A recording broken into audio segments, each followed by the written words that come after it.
I am sorry. Are you okay? Podcast is intended for mature audiences.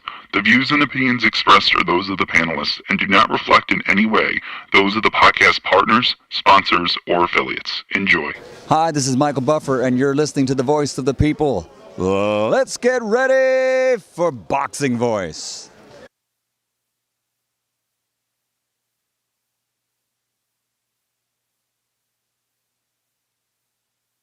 Every day I'm hustling. Every day I'm hustling. Every day I'm hustling. Every day I'm hustling. Every day I'm hustling. Every day I'm hustling. Every day I'm hustling. Every day. He's a savage. He's an animal. He's a different breed of person. It's not like us. Why is he ducking George Foreman? He's already a tramp. He ain't no champ.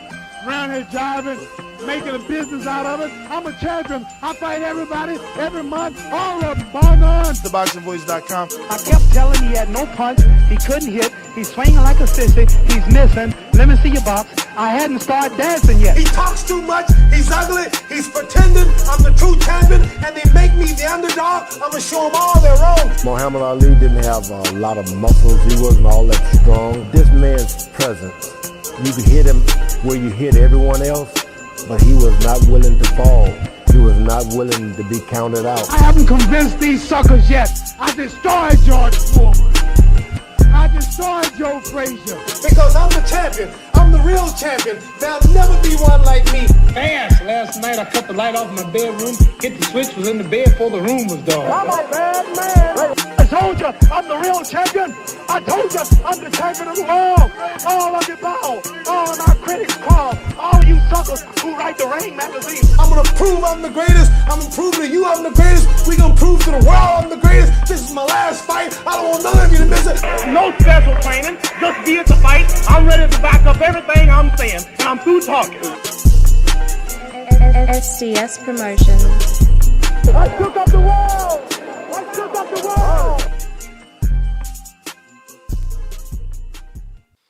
He's a savage. He's an animal. What up? Welcome back. Good morning, ladies and gentlemen. Welcome back to another edition of the Boxing Voice Radio. Getting you through your workday and helping you get through the day. We're here to talk some boxing. We got two cards that have been announced, one officially and another likely to take place and headline December 21st, a non-pay-per-view PBC Prime Video fight with David Morrell.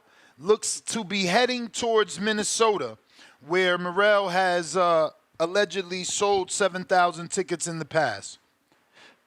Then you have the return of Tszyu taking on the IBF champion Bakhram Murtazaliev, something like that. I'm probably butchering that, but we all know that's what I do best around here is butcher last names. That being said, I'm excited for that fight because it's heading to Florida. I'm hoping they can put together a decent undercard to give us a reason to go, right? Right now, the main event isn't worth shit. We don't know Bakhram. I hear he's a puncher. Obviously, a puncher with Tszyu is going to make for an exciting fight because, you know, he's an all-action fighter. Tszyu, that is. But we really don't know Bakhram, right? So we need to hope that they give us a decent undercard that can entice people to want to go to Florida, to the Caribbean Royale. This is a beautiful location. The stadium club there is amazing. It's a location that I wanted to do a fight party or some sort of appreciation night for a long time. I don't know that this is the fight to do it because it's not that big of a fight. Let's be real. We got one guy that likes Bakhram around here and calls in about him, and salute to him. You know, that's Baby Joker, a.k.a. El Tanque. He's the only one that really talks about Bakhram. We'll see what he does versus Tszyu. But again, I'm more excited about the undercard. Now, Bakhram is tall. He's 6 feet tall, so it's going to be, you know, kind of more of the same issues that Tszyu faced in the Fundora fight. He also has a decent knockout ratio coming in at 72.73%. And, you know, he is, I believe, the only man to stop Jack Cokley, who Demetrius Andrade fought. A lot of people fought Cokley. He's always in a eliminator for the IBF somehow. And, you know, he stopped him. You know, a lot of people got in the ring with Cokley and could not get a stoppage. So, you know, Bakhram may be a decent opponent that we just never heard of. But again, I'm more excited to see what PBC announces for the undercard, as this is the beginning of the rollout, right? It'll be on Amazon Prime Video. Tom Brown and Kathy Duva of Main Events are the promoters, since Bakhram is with Main Events. And as far as Morrell, there are a few rumored opponents for Morrell. Obviously, it was talked about heavily after Hot Rod Kalajic faced Morrell that, you know, he wanted to be a barometer for David Benavidez. We'll see if that happens, as Benavidez was also supposed to be rumored to come back in December, but he was healing from injuries. It could seem like maybe they gave the other David that date. But Lawrence King, 16-1, 13 KOs, is ranked number... he is ranked number 7 at light heavyweight. He spars with Canelo. He trains with Canelo. And I believe he's a Canelo fighter, which could potentially land him the shot. But he's number 7. Oops. He's number 7 right there, as you can see. And he may end up fighting David Morrell. Now, I could see also Vazdek, who's not ranked in the WBA, get a shot as well, to do the same thing they're trying to say they want to do with Hot Rod, right? Like, swap opponents out. And each man faces who the other had faced in the past. So I could see that happening. But not a lot of options for Morrell in this division, because it's not going to be Anthony Yard. They're not going to bring Anthony Yard to Minnesota. You know, that fight would require neutral territory, I'm assuming. So for, you know, Morrell, it is slim pickings. You have to only consider the WBA because he is fighting for that WBA interim. He has to defend it. So Alberto Ramirez is there, and that was a name that was mentioned once upon a time for David Benavidez. And again, he's unknown enough that maybe they could bring him to Minnesota. I can't see Dan Aziz going to Minnesota. I have no clue who the hell Connor Wallace is. He already beat Hot Rod. And like I said, Lawrence King is the Canelo fighter that might end up getting the fight because of the relationship. Below that, Luis Tejada, never heard of him. Richard Rivera, a.k.a. Popeye, which had a great fight with Badu Jack, but we haven't seen him since. Lyndon Arthur, which we don't really want to see. That's not the test we're looking for. Ahmed Eba Ali, who's probably still recovering from getting jumped at that fight. Not a lot of names, man. You know, Morrell went from one division to the next seeking opportunities, and there still seems to be zero for him. None of these names move the needle. Like, this is scraping the bottom of the barrel and trying to come up with the best option. And if I'm looking at this top 15 in the WBA, my best options are in this order: Yard, Kalajic, Popeye, Arthur, Ahmed Abali, Alberto Ramirez, Dan Aziz, and that's it, bro. It's slim pickings, man. This is what I'm saying. You can't make these guys stars by taking them to Minnesota to fight dudes that no one cares about. You know what I mean? This is another weekend getaway. This is a weekend with your wife. This is you taking your lady out. This isn't a weekend for boxing. They got to get their shit together. No one gives a fuck about Morrell fighting any of those 15 names. None of them dudes are making me stay home except the number 3, Anthony Yard. That's it. That's it. If it's Morrell, Anthony Yard, that's a main event. That's a fight. But anything else on that WBA rankings list, they need a serious co-main attraction in order to get me to stay home and watch that fight in Minnesota. In the winner of all places. Nah, I'm good. I'm certainly not going, and just watching it and thinking about watching it is making me cold. So I'm good. I'm a hot boy. I want to be in Florida or Vegas where it's fucking flaming. I'm good off that winter shit. Yeah, feel me? But that is what we're talking about, the PBC rollout. If you want to call in and discuss the rollout, feel free. Number to call is available, 1-563-999-3427. Press 1 time to voice your opinion right here, Voice of the People hotline. Discord is available and open for those that want to speak.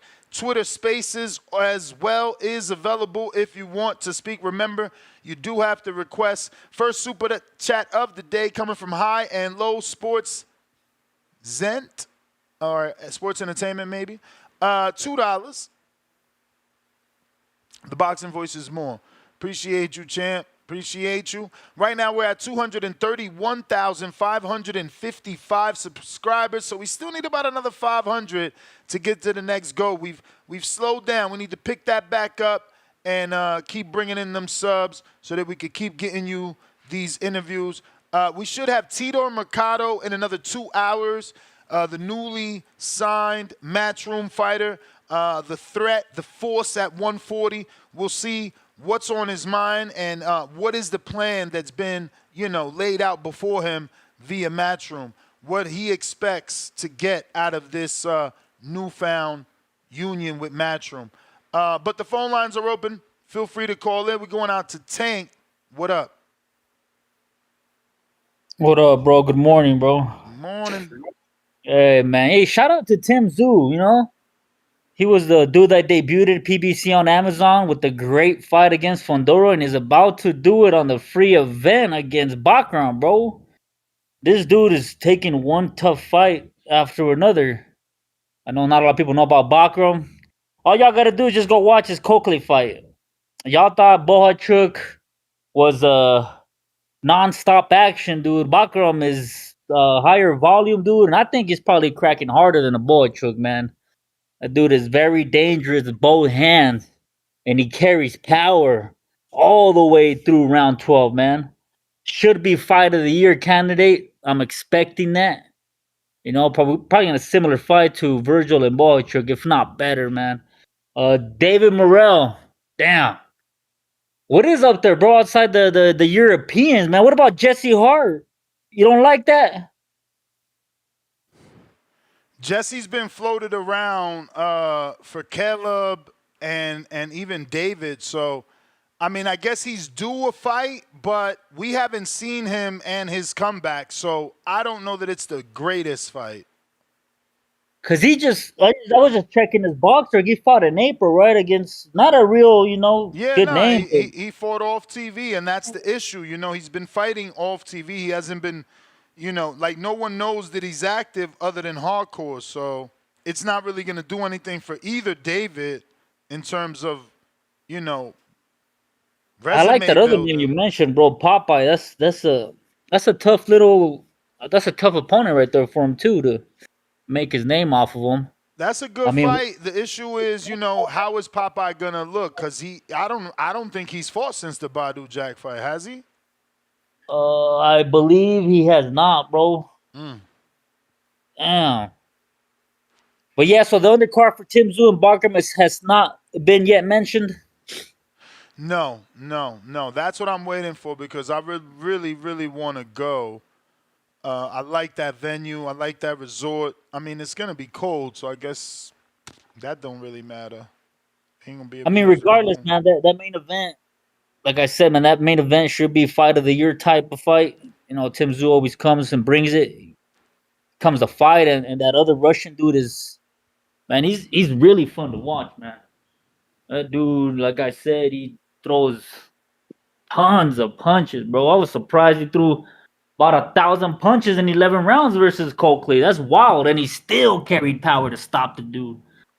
I was watching the knockout, bro. He hit him so hard, the TV glitched. When it unglitched, Coakley was already outside the ring, bro. Damn. But yeah, you guys need to. If you have not watched them fight, go watch that Coakley fight. Y'all gonna be entertained, and you should be looking forward to Tim Tszyu versus Bakhram. Two Russians going at it. Should be great. David Morrell. I mean, I hope we get a top five. I mean, I would have loved to see him fight Kellen Smith. But you know, that probably won't happen in Minnesota, like you said. Ain't nobody trying to come to Minnesota, especially if you're a big name like that. And hey, shout out to Andy Hiroka yesterday, man. I forgot to mention that dude. That's a highly ranked 140 pounder that nobody's really calling out. I would love to see him and Rayo, Tango, bro. That's a really good fight. Well, that's all I got, man. Have a good one, bro. All right, champ. If you want to call in, you know the number to call, 1-563-999-3427. Press 1 time. We do need to get to at least 8:30-ish so we could get Tito Mercado on. I think we got a couple of other interviews scheduled. You know how it is. I just throw them the link. If they pop on, they pop on because I'll be forgetting. You may feel like it's your time, but it's not your time. We do got a lot of interviews scheduled. So if you are a member or a patron, don't forget to take advantage and head on over to the community page where you can drop every person that we're going to be interviewing a question on either members or Patreon.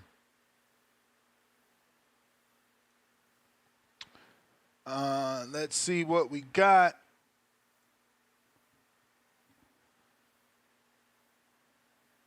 Brandon in Cincinnati, what up?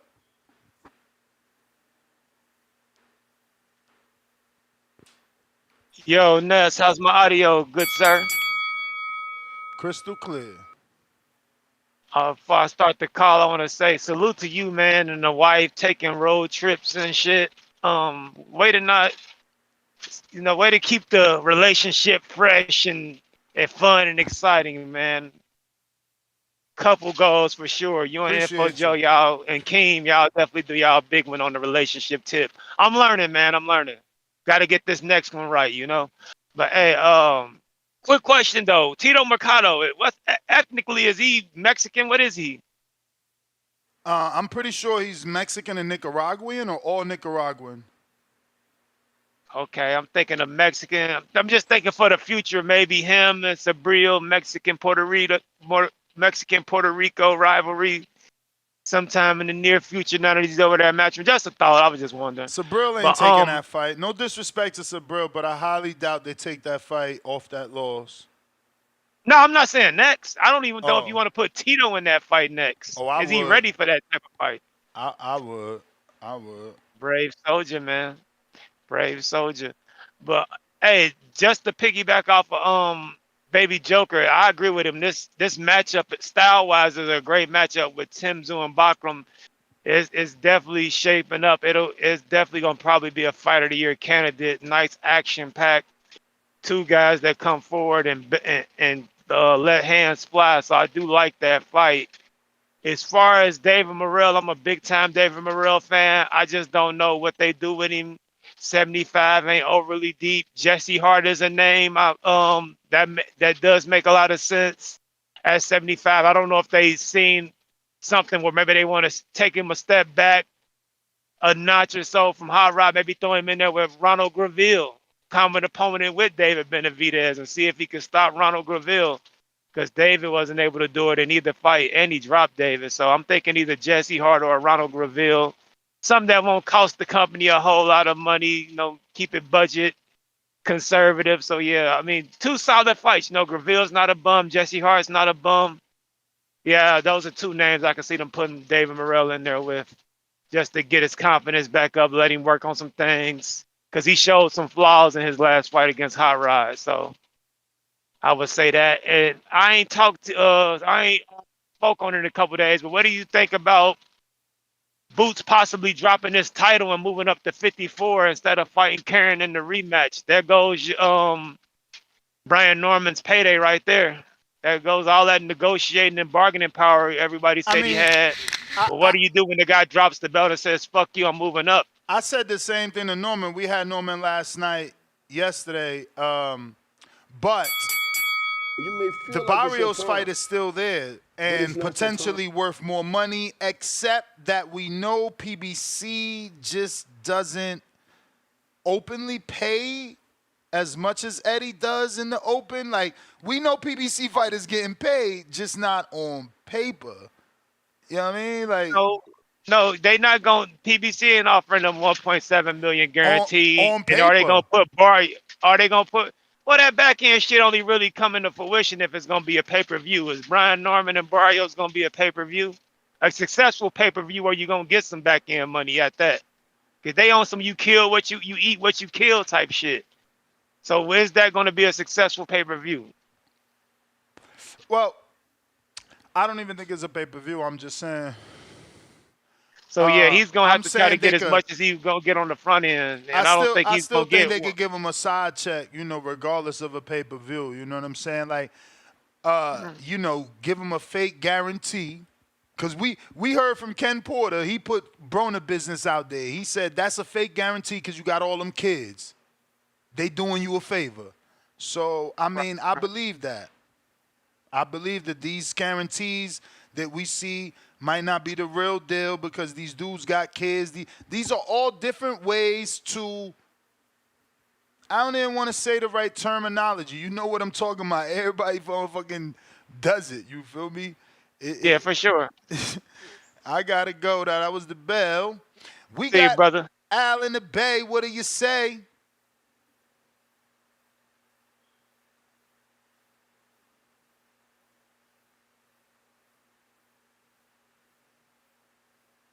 Yo, what's up? What up? Man, so like I was saying with Tszyu before he fought Pandora, he needed time to figure out how to beat the big frame body, and the lengthiness. I think this gave him a chance to understand that standing in the ring with a fighter like that tall over you, you're gonna need some time to think about how you're gonna do it instead of just jumping in and saying, "Oh, I'll fight that dude." So now you're gonna feel the real Tim. Now he's gonna dominate this fight. Now he got time to think. Now he's got time to execute his plan. Instead of just jumping in like he did Pandora and says, "Oh, I can beat that giant." Like, no, you're gonna need time to understand how to beat them. And the game plan is probably gonna go to the body. Bring that big frame down a little bit, and then come up to the top. I think that's gonna be the game plan. I think this is a good fight to get him back. Throw him back in there with a taller fighter, a more lankier fighter, with more reach, like you did Fundora. And if you can stop this guy, you might just go back and go fight Fundora again. I think that would be the best move. Yeah, man. So that's the way I look at it. For David Morrell, it don't seem like they have a whole lot of faith in David Morrell. You know, they ain't really gave him the big names. I definitely think he need to leave Minnesota just for a little bit. You know, be a road warrior and go fight other places to get those big names. Because I think, you know, they need somewhere a more sexier name like Vegas or Miami or New York. You know, those places are more sexier names when it comes to boxing. You know, when you think of Minnesota, all you think is the Minnesota Vikings, and that's no good. You know, and cold weather. That's all you think of when you think of Minnesota. You know, so I think he just need to go be a road warrior. Even go fight outside the country. You know, go to, you know, Canada or, you know, somewhere like that, and, you know, build his name up, build his brand up. You know, it seemed like he building his brand up in Minnesota. Now he just need to go outside of Minnesota to go fight to really get those big names. What else? Oh, I had a question before I go, and you might can answer this. When they do a purse bid, right? And they win the bid, right, for Boots, right? That's the money that they're splitting, right? The bidding, the winning bid. That's the money that they split, right? Yes. So they got to split the $2 million. 65% goes to Boots, 35% goes to Karen. So my thing is, if they're splitting 2 million, but you know, what's his name was planning on paying him more than 2 million. Why he just couldn't bid more than 2 million if he was planning on paying Boots more than 2 million anyway? You know, um, you know, it just seemed like he don't believe in the fight will make as much. So he was. It seemed like he was just gonna say, "Well, I'm just gonna bid a little bit, so they can split that instead of having to pay him um, his full money." Because wasn't Boots supposed to get like I don't be pocket watching people, but once Boots supposed to get like 3 million, you know, when if he was gonna fight Well, that I was can't think that of his was in the name. previous purse bid. You mixing two different purse bids. This one hasn't happened yet, so there's no actual number. And the other one, it was for Cody Crowley, who eventually didn't get approved by Pennsylvania because of his eye. But look, obviously that was the bell. Hopefully I got, I answered what you needed. Looks like we got Two Tone, the superstar. What up? What's happening? Good morning. Musty energy. Feel like Tuesday was Wednesday. Crazy. Word. Young Tszyu, back in the house that Jake Paul built down there in the Carib Royale. That place where you and Danny had with all those TVs down there that was showing boxing. Nah, I'm excited about this, man. I'm just like I was telling the audience before you jumped on. I just hope that it's a solid PBC card. You know, stack it to make people want to go to this venue. It's a beautiful venue. I hate that they doing it in December because you can't use the pool. It might be heated, but it ain't the same. You know what I'm saying? To be out in a resort with such a huge pool.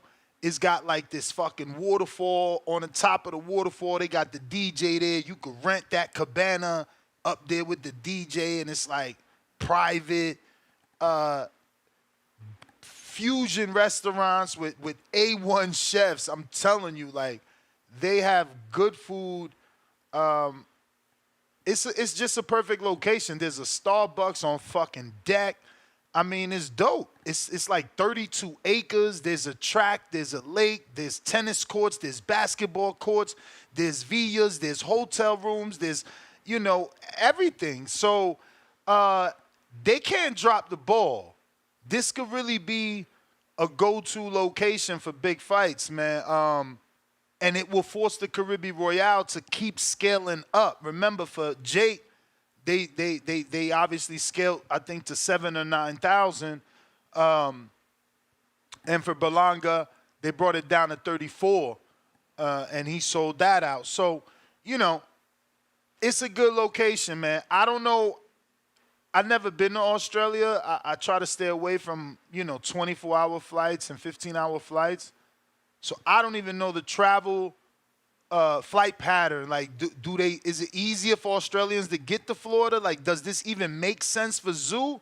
Or are they just putting it there to put it there because they have a relationship?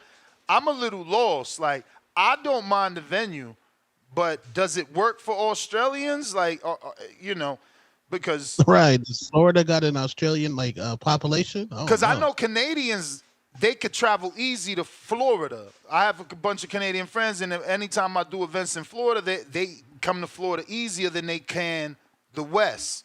So I don't know, man. Regardless of that, I'm just praying they put together a good PBC fight. We got so many PBC fighters that haven't fought, right? So you could really get this card active. It could really be a stacked PBC free on Amazon, because both of these cards are non-pay-per-view. The Tim Tszyu's non-pay-per-view, and the David Morrell in Minnesota, that, he's likely the headline. They use the word likely, so it's not 1,000%, but that is also non-pay-per-view. So these are good things. We were begging for them to give us something for free. They're finally doing it. Neither main event sounds, neither main event is like world-class championship boxing. It is technically, because there's belts on the line. One is an interim, one is a full title, but, we don't know who Morrell's fighting. The rumored opponents are Lawrence King, Jesse Hart, Vazdek. And I don't know who else I said. Maybe Alberto Ramirez, because he's all the way up there, and he was a rumor for the other David. But yeah, they got to put it together with some fire. Like, maybe now is the time for Keith to come out and shake one out. Put Keith on this card. Yeah, I mean, he was Florida. He was going to fight in the main event, right, versus Tim Tszyu, and that didn't work out. Cool. Put him on the undercard. You from Florida. Berto just fought Robert Guerrero. Get him back. He from Florida. Fuck it. Keith versus fucking Thurman in Florida. Co-main event. Welterweights. Ain't nothing wrong with that. 54 if they want to move up. That'd be nasty, though, because PBC got, this year, even though they had spot dates, all their cards been pretty much, stacked with names, a lot of A-side beatings, but we can't have Keith Thurman versus Berto as a co-main event. That's nasty. They got some other people in the stable that can do definitely a co-main. December, David Morrell. Looks like David Morrell's in no man's land. It's looking like a collision course with David Benavidez. That's the only fight that they have that they can get done down there. Could it be David and David Morrell and David Benavidez December? Is that a pot? Not Minnesota. Hell no. No. Hell no. That's what I'm saying. David Morrell isn't fighting nobody of note, because nobody of note is gonna go over to his hometown. Right. You know what I mean? Like, you don't get me wrong. Look at everything that happened with the Normans. They were willing to go, but you see, when you go into somebody's hometown, you want to be paid. So I'm not expecting a big fight. I'm expecting, the names I've said already. If we get Vazdek, we should be happy. That would be like the highest caliber. But I can see a Jesse Hart. I could see even Ahmed Abba-Ali, man. But he's with Don King, so he might not even get an opportunity. He's with Don King. He won't get an opportunity, actually. But the other dude is Lyndon Arthur. That's the dude that beat Yard one time. They might try to use him because he got that win. Popeye, he's with CES Promotions, same people that had Jermaine and still work with Jermaine Ortiz out of Massachusetts or some shit. They got Richard Rivera. He's AKA Popeye. He fought Badu Jack in a great fight. Some thought he won. I don't think he's fought since then, but hey. Lawrence King, like I said, he's a Canelo fighter. He's a Canelo sparring partner, similar to Vazdek. So he might get the cachet. He might get the fight because of who he is. But phone lines are open for anybody who wants to call in. Cliff, Connecticut. What up? If you're watching this on YouTube, don't forget to subscribe to the YouTube channel. We need to get to that next goal of 232,000. Right now, we at 231,555. So we need your help to get to that next level. Cliff, you there? Cliff?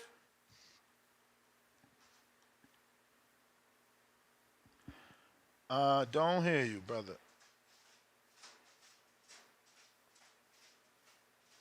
Cliff. Mic check, Cliff. You might need to jump out, jump back in, Cliff. And let's see. If you're on the landline, don't forget you do have to press one time. That's going to let me know you're not just listening and you do want to actually participate on the show and voice your opinion. So you do need to request. Going out to the Super Chats, I got DC3 with the $2. He says, Tim, two-time champion Tszyu. Shh. Shush and face emoji. Salute. Now, don't forget, I needed about another hour, man. Where my callers at? I need to get Tito Mercado on the show. We scheduled for, I think, 8:30. Let me look at the messages. 8 or 8:30, so get these calls right. Yeah, 8:30 tomorrow, today, man. So. Is this Tim Tszyu fight? Is this setting the stage for the winner of Fundora Spence? For sure. I mean, that's an in-house fight. I'm sure they're considering it. Why wouldn't they be? Unification fight. Yeah. Baron at Fundora vacates the WBO belt, which I don't think he's gonna fight Crawford. Yeah. That's the thing, man. They put in the PBC is putting themselves back in a 3-belt situation where they're gonna have now the leverage over Crawford and Al-Ashik. So they're gonna get the big fight at the cost of Al-Ashik. They're positioning someone, and it doesn't matter who, whether it's Tszyu, Fundora, or Spence, to have 3 titles. Yeah. Hopefully it works out, because it'll put us a step closer to undisputed at 54. Yeah, that's true. Yeah.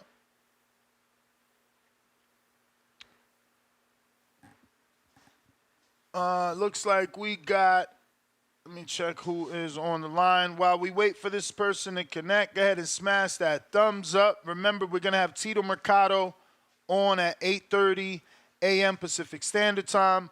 So if you are a member and or a Patreon, head on over to the Patreon page, patreon.com/The Boxing Voice, and look for the Mercado post. Drop him a question. Say, yo, my name is, Bill from Oakland, and this is my question. Same could be done on the members page here on YouTube. We got Mason in the 810, Flint, Michigan. What up? Yo, Ness, can you hear me, boss? Yes, sir. How are you? I'm all right, man. How y'all doing? Two-tone, what's happening? What's popping? Man, ain't much going on. So I'm hearing a lot. I was listening to last night's show. It's hard for me to call Boots a duck on this one, man. I gotta lean more toward Eddie Hearn. I ain't gonna call the man a liar, but what I am gonna say is he ain't telling the truth. This shit ain't adding up. I just don't see how. I mean, I understand the taxes, the sanctioning fees, the money you got to pay the top ranked across the street. I understand all that. But if it's still 17 times your last payday or 15 times your last payday, what will make you say, nah, I'm not with that. I'm gonna take the lesser money for the lesser fight on the undercard? Brian Norman Sr. was saying that, he needed somebody to attach his name to. And I felt like that Jerron Ennis fight was the name for him to attach his son's name to. And like you say, Ness, if Boots moves up, then we can't even revisit the fight, and they ain't gonna do shit but freeze the nigga out at 54 because it don't seem like too many people is interested in fighting the dude. What you think about that? I mean, there's certainly not too many people interested. That's why it's very unfortunate that this fight couldn't manifest. But who you saying is gonna get frozen out? I just feel like Boots is gonna get froze out because Nah, man, he's with the right team, bro. Like, it don't matter what you heard from the callers on yesterday's show. They just hating. Like, at the end of the day, Eddie is 1 for 1. We can't judge Eddie on what he's doing with other fighters. We got to judge him on what he's doing per fighter. We talking about Boots, so Okay. we judging him what he doing with Boots. He 1 for 1. He smacked a motherfucking home run grand slam out the park with Boots in Philadelphia the first time up. He did. He overbid for Boots, so he made Boots a high profile fighter by fighting for $3 million. Then he brought him home and gave him 14,100 tickets. Like, I mean, he helped Boots become who he is. Boots is the name in the division and the money man because Eddie showed that he can be. So, yeah, Eddie didn't win this purse bid. So he's 1 for 1. He's 1 for 1.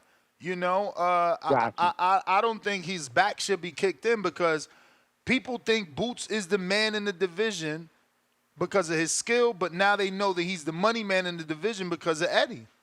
I mean, think about it. We talking about Boots' team offering $1.7 million.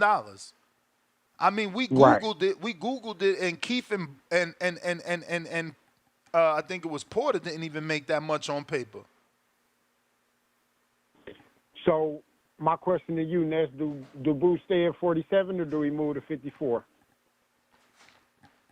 He could do both, bro. I mean, again, he's with Eddie. Why not? If you think you could fight at 54, your father said you're going to undisputed at 47, 54, and 60. Why not move up and fight the same dude that Crawford fought and knock his ass out to prove that you better than Crawford? Because you say you could beat Crawford, so beat the dude that Crawford fought. And you're going to get mad respect. There's a lot of Europeans we've been interviewing. Look, Amantis thought Mazradov did good. We interviewed Sergey Bokachev. He thought he won. So a lot of these Eastern Europeans believe that they got one. So go ahead and beat him. Better than Crawford. And get that clout. Now you got a common opponent with Crawford again. It shows that you want the fight. You stalking him. Okay. Yeah, I had the fight pretty close myself.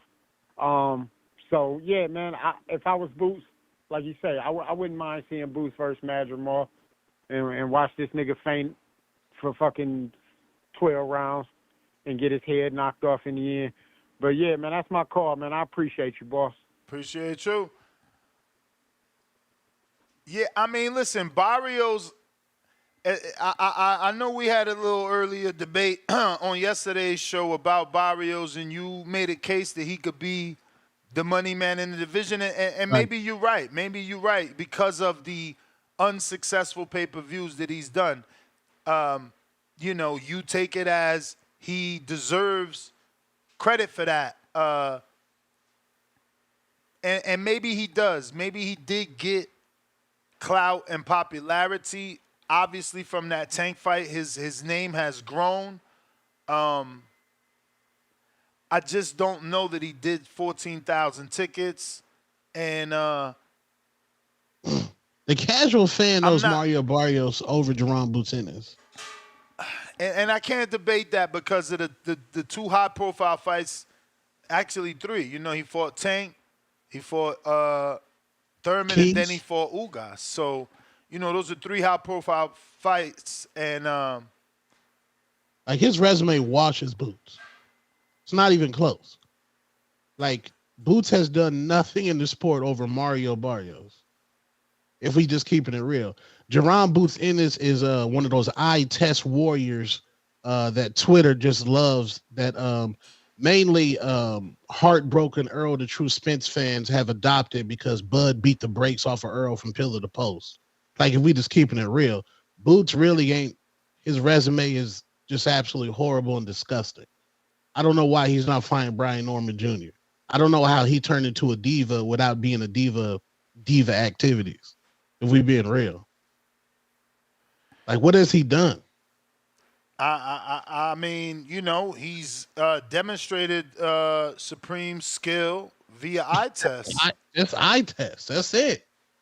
The man had a chance to fight Brian Norman, another champion, and the man turned into a Terrence, turned into a diva. I understand the money aspect and the business, but I didn't get into boxing to learn the business. Like, I don't care nothing about that. You was about legacy, then you turn into a diva. Like, that's nasty. Mario Barrios, to me, definitely the A side. 3 marquee names on his resume. He may not have won those. Well, he did. He won 2 out of the 3. And he lost to Tank. You mean 1 out of the 3. He lost to Thurman and Tank. He did lose to Thurman. Hell yeah. Try to get that off. Wong, what up?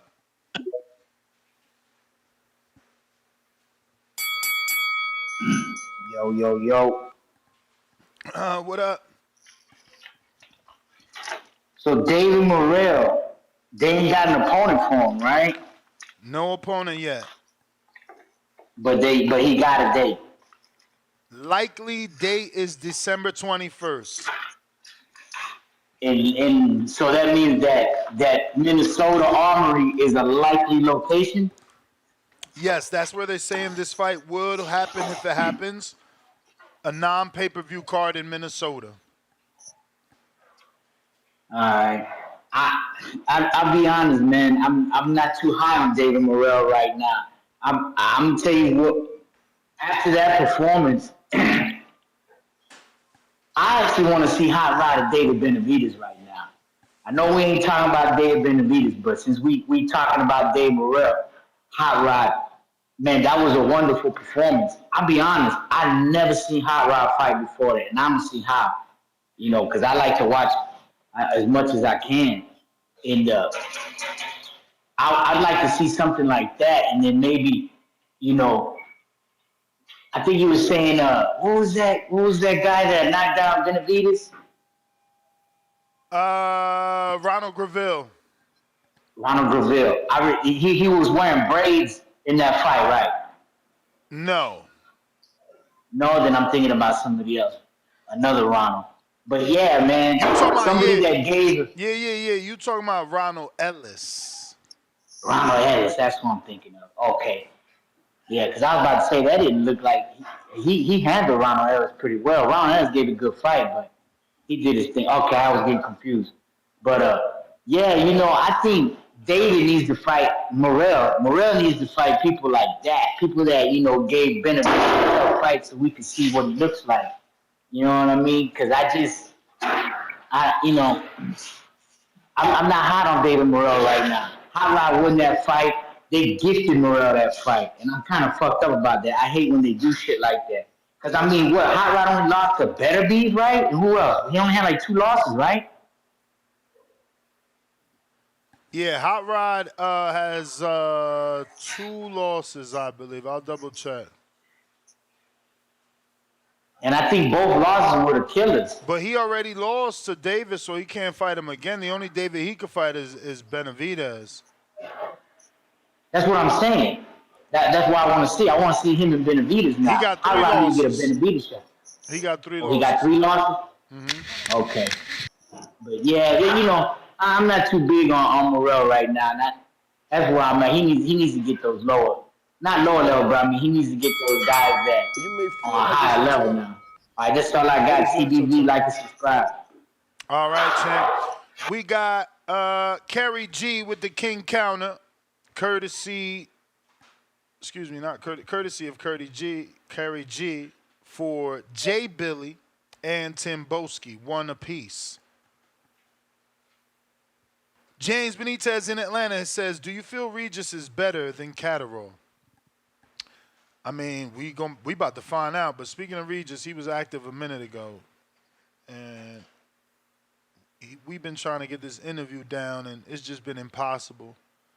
I need somebody to do this for me. This shit is too much. Because I get caught up in the show. And then I end up not seeing any messages. Like, look, he was ready on Friday while I was here. He's like, "You ready now?" I'm just getting out the gym, and I ain't see that shit till like damn Monday. Terrible. You know what I'm saying? It's tough, bruh. But do I feel Regis is better than Catterall? I mean, we about to see. It's hard to even say. Catterall is a boxer, and now he got the Devin Haney blueprint. He don't have the Devin Haney athleticism and skill, but he got the blueprint to try and, imitate. CYP.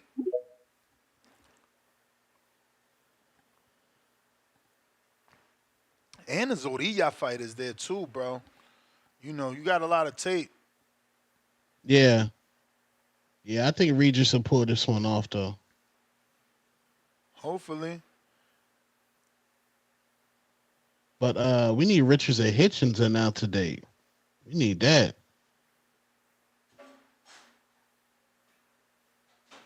No CYP? Yo. We hear you. Good morning, muchachos. Hey, I'm very, very disgusted, right? And the reason I'm so disgusted is because this might be the first rematch I've seen, like in the history of me watching boxing since what, 92, that a 12-0 on all three judges' scorecards gets a rematch. Like I'm literally, I got to go back and if any of y'all could help me with that. When have you ever seen somebody officially get 12-0 on all three judges' scorecards and get a fucking rematch? Like, I understand it's IBF, I get all that, but have you ever seen it? Would this be the first time you're making history? Because I told you that he watched them. There's no need to see this. But a lot of y'all was talking about how good Karen did. Remember I told y'all be hating so much that the hate gets you what you wish for. Like the Maidana rematch. Like you was about to get Cruz versus Tank. You sometimes y'all gotta stop that shit because it may come back to haunt you. This shit has come back to haunt us, man. Like 12-0 on all three scorecards is hard to do. That is one of the, it's hard. To me, that's an accomplishment in your career. If you're a boxer and you win 12 rounds and dude didn't win one round on all three judges, that means all three of the people watching didn't get this nigga one, that is a masterclass. The fact that we got to rematch this dude for what? The only thing you can do is knock him out in three rounds to be better. That's how good a 12-0 round robin is. That's the Boots. Like I told you yesterday, if you're listening, you're gonna be my favorite fighter going through the future. After Tank, you're a little younger, so you're probably gonna last a little longer than him. But I just hope that you get with a promoter and a team that don't want to be all in the videos, all in the interviews. You know what I'm saying? I just hope you get off Matchroom Row and get yourself away from her and Diddy and get out there and fight people that we want to see you fight at least every other fight, or at least one every 3 fights, something like that. You ain't got to fight a dog every time. We know that. At least one every 3, because right now you're looking like Boo Boo Boots, the new Demetrius and Boots, and I don't want that for you, because I definitely rock with you on a serious note, and I'm still putting $100 on every single Boots fight, no matter how much I get back. I don't care. I'm gonna keep that pot open, and in 10 years from now, I hope to at least get $20,000. CYP out. All right. I felt like I was on an episode of Groundhog Day. He called in because he called in today to talk about yesterday's subject. I'm like, what the hell? Damn. He hilarious. Trees. Who else? Feel like Who it's your else? time, Oh, that's Nah, okay. good, good. but it's not your time. Who else on the PBC? That's like a fighter that we ain't seen this year that should be on this Tim Tszyu card. I'm not coming off of the Thurman name. Thurman? I think that Thurman needs a tune-up before they start throwing him in big fights like they always try to do. This shit I don't got make the sense. a fighter that I need to see on there. If it's in Florida, though, let me jump in here. Let me interject. If it's in Florida, gang, ain't your man Lubin from Florida? How come Lubin not on this card? I think they should do it the Ramos and Lubin rematch. That'd be a good fight to throw on this motherfucker. I doubt You that they feel me? waste that in Florida because there From is Mexicans in Florida. I just don't be seeing them like that. Yeah, I know they around there. It's close enough to Texas. It's close enough to Georgia. I know it's Mexicans in Georgia because I be seeing them when I'm in Atlanta. So I know it's Mexicans in Atlanta. You feel me? So I think I don't even think Lubin. actually remember that governor, he did some shit with legal Mexicans. I don't even think Mexico that's the right spot because it's tough in Florida right now. Oh, okay, I don't know. I be seeing all type of Puerto Ricans and whatnot. I don't know. I don't be knowing Cubans and yeah, but whatnot. remember I don't Puerto Ricans is Americans, but Lubin is Cubans still out there and the Haitians. Lubin is still a great name. He's Haitian. You just need a fight for him. Yeah, I feel like him and Rumpman, they need to run that back. That'd be cool though. No, but remember, yeah. he was injured. That's why he didn't take that call. I mean that fight. Oh, okay. Well, I don't know. Like I say, Lubin is if he need to get active though. That's somebody I just heard y'all ask about fighters who I ain't seen get active. That's somebody I like to see get active. Every time I see him, you feel me? He bring a good fight. So yeah, and I just heard you say you want your that hotel to thrive, so they need good fighters who gonna bring action. That's a Lubin. He checks them boxes. But by the way, Ness, did I hear you say Andre Berto for Thurman was good to come back against? That's very of the location. I don't want to hear that, gang. If Berto can come back, so can my guy Robert Guerrero. No, who Berto already came back. And Berto is not as washed as Guerrero. Berto doesn't have the losses. Robert Guerrero beat Berto, gang. What are you saying? Bro, Twice. Berto is from Beat him Florida. He's from Florida. Oh, all right, for sure. Berto's from Winter Haven. Listen, Berto's from Winter Haven, Florida, and Thurman is from St. Pete, Florida. It's a Florida fight. Like St. Pete is less than an hour away from Pro Box, you know, and this fight is happening in Orlando. Pro Box is an hour away from Orlando. Like this is all right there. It's nasty. I don't like it. But hey, if you gonna throw him a fight, fuck it. Why don't you throw what's my boy Jose Benavidez? What he doing? Don't David Benavidez and his bro, don't they train around Florida with that boxer gym and all that shit, right? Put Jose Benavidez in there with Steve Thurman. See how that. David was training in Florida. I don't know if they still doing that.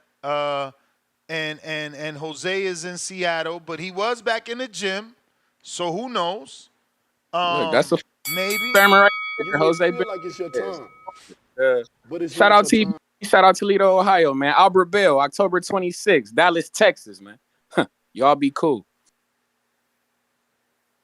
Yeah, man. I'm just thinking of a fight for Thurman that makes sense in Florida. It's not like I wanted Thurman Berto, but I'm saying they always try to throw Thurman in these big fights without giving him a tune-up. So, you know, even Thurman Jamal James is a great fight on the undercard of the Morrell fight or the main event. You know, Jamal James was the first draw in Minnesota before David Morrell. And, you know, Jamal James is on some of them cards when David Morrell does numbers in Minnesota. So maybe Thurman and Jamal James. I hate that Thurman cut his hair because that was the fight to make when they both had long hair. It'd have been like the Bone Thugs and Harmony facing off and shit. Damn. Not Bone Thugs and Harmony. Adrian, $2. Mexicans in Plant City, Dover, Mulberry, and Lakeland. Again, I'm not saying they not there. I don't be seeing them like that. You know, even the dudes that cut my lawn is not Mexican. Like, And I went through mad lawn dudes. In Florida? Yeah, I went through a couple lawn dudes because a lot of people want you to sign up to like a monthly service or a yearly service, something like that. They want to lock you in. I'm a month-to-monther. You know what I'm saying? Like when I first bought that house too, I was under the impression I was gonna be cutting my own lawn. But I came from Jersey with them battery lawn mowers. You know, Jersey, we got 4 seasons, so my lawn wasn't as thick as a Florida lawn where you got sun 24/7 and rain 24/7. So, bro, the blades on the grass in Florida is like a fucking plush, you know, double bed mattress. You know what I'm saying? Like, it's different. You can't come down there with them little battery operated lawnmowers thinking you about to do shit. You gonna require a lot of batteries, and it's always gonna get stuck. It's just, you know, I learned the hard way. I have to get a gas, even a sit down for the Florida house. So I realized I wasn't gonna do neither of those. So yeah, I started, you know, testing people out. And none of them dudes was Mexican, bro. Not one dude spoke Spanish. They ain't even just Mexican. None of my lawn dudes have ever been Latin. Out here, they Latin. Down there, they have never been Latin. Never. What they been? White people? White people, Ukrainians, and I had one black dude. That's it. But it's been predominantly, you know, white and Europeans, because there's a lot of Ukrainians and Russians. I don't know if it's Russians, but it's definitely a lot. Because even my gym, when I was, you know, training at that gym, what's his name? His name is Kid Kelly's. Bro, he had hella kids in there that was like, you know, Uzbekistani and I mean, all that. Just Eastern Europeans. So, yeah, I don't know, man. Again, I live in a weird city over there in Sarasota, so maybe it could be that. When I did go to Lakeland and Plant City, things look different, so maybe they right. I know that the governor out there, he don't play. DeSantis don't play, and I know that he did a bunch of stuff for immigrants out there to make it uncomfortable. So that I'm just saying, I don't know if that's the right location to expect for a Mexican community to be thriving in the sport. I don't know, because I've been to a lot of pro box events and I don't see like an overwhelming Mexican demographic there either. Damn. I mean, that's only 800 seats, but again, that would make it easier to spot. That is true. Gallo Fina with the fat $10 super chat. Wassam? Or is he trying to say what's up and had like what's happening? Like, I think that's Florida. Is that Florida? What's happening? That don't even say happening, man. That shit say WASSSAM.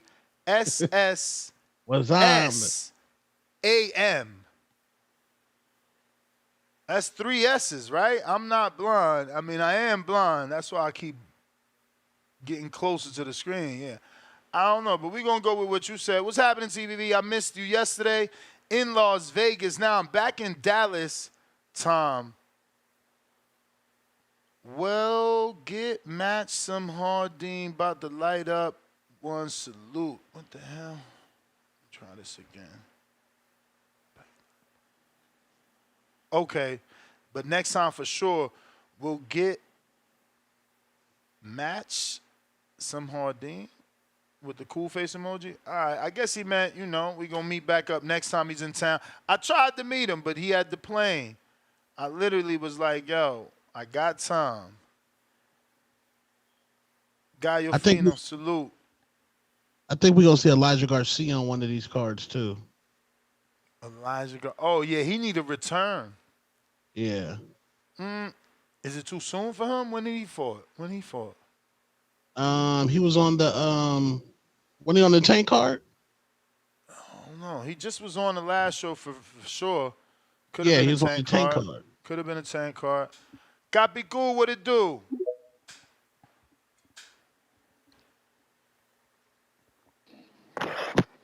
Gentlemen, what's going on?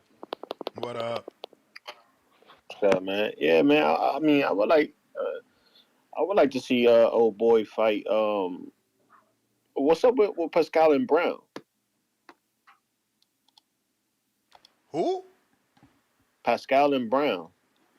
Oh, Marcus Brown. Well, Marcus Brown moved up, right? He's at cruiser.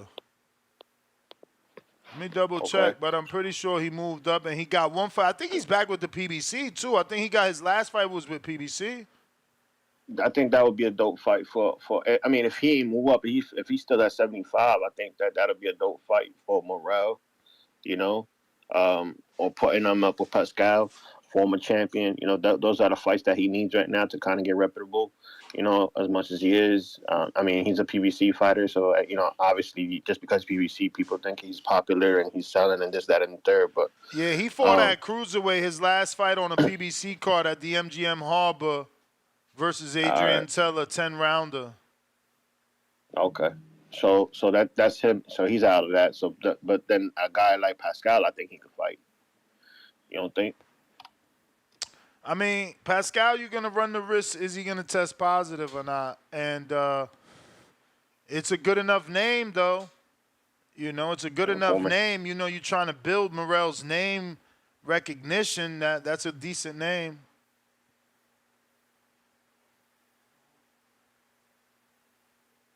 You there? Disappeared on us, champ. He dropped off. My fault. Yeah, I was getting a call. You hear me? Yep. Yeah, I got a phone call. Yeah, a guy like Alexander, you know, a guy like that, you know, that makes sense. Him and Benavidez got a common opponent there, you know. I mean, I'm just trying to see what would make sense for him at 75, you know. I don't see nobody else up there really that makes sense for him. But as far as the Tim Tszyu, I think that, you know, this is a good fight. Could get him back in the mix of things. You know, see if we could get that. Wait, no, he knocked out Brian Mendoza, right? If I'm not mistaken. Who? Sergey? Tim Tszyu?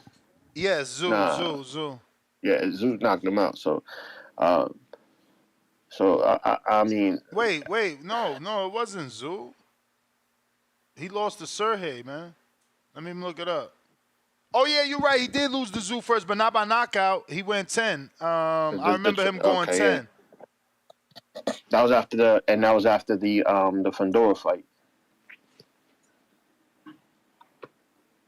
Yeah. Right? He went 12 with Tszyu and then 10. No, 12. Damn, bro. 2 tough fights back to back.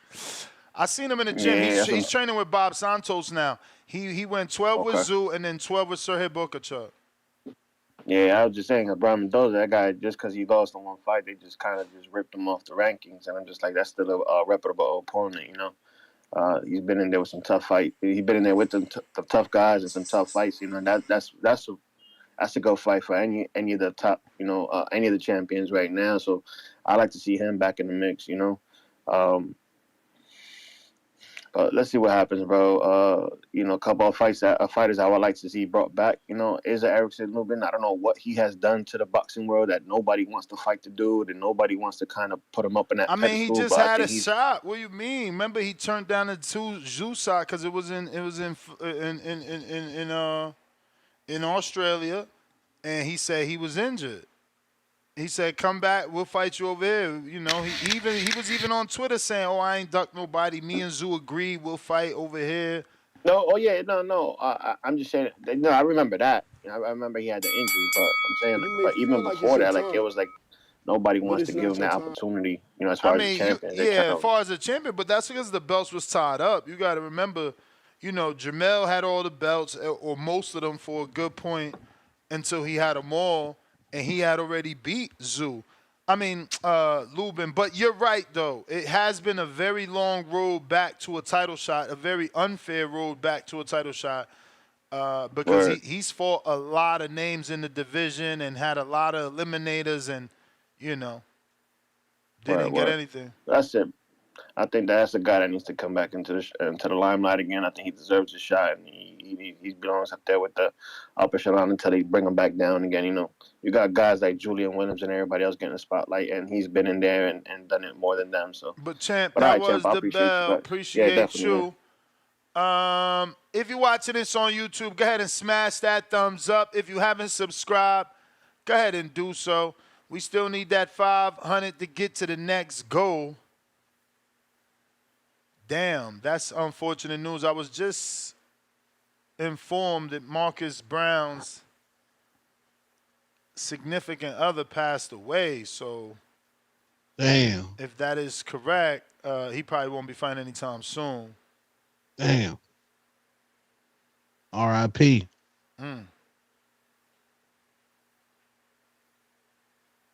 Okay, I'm also being told that there's a population of about 6 million Mexicans in Central Florida.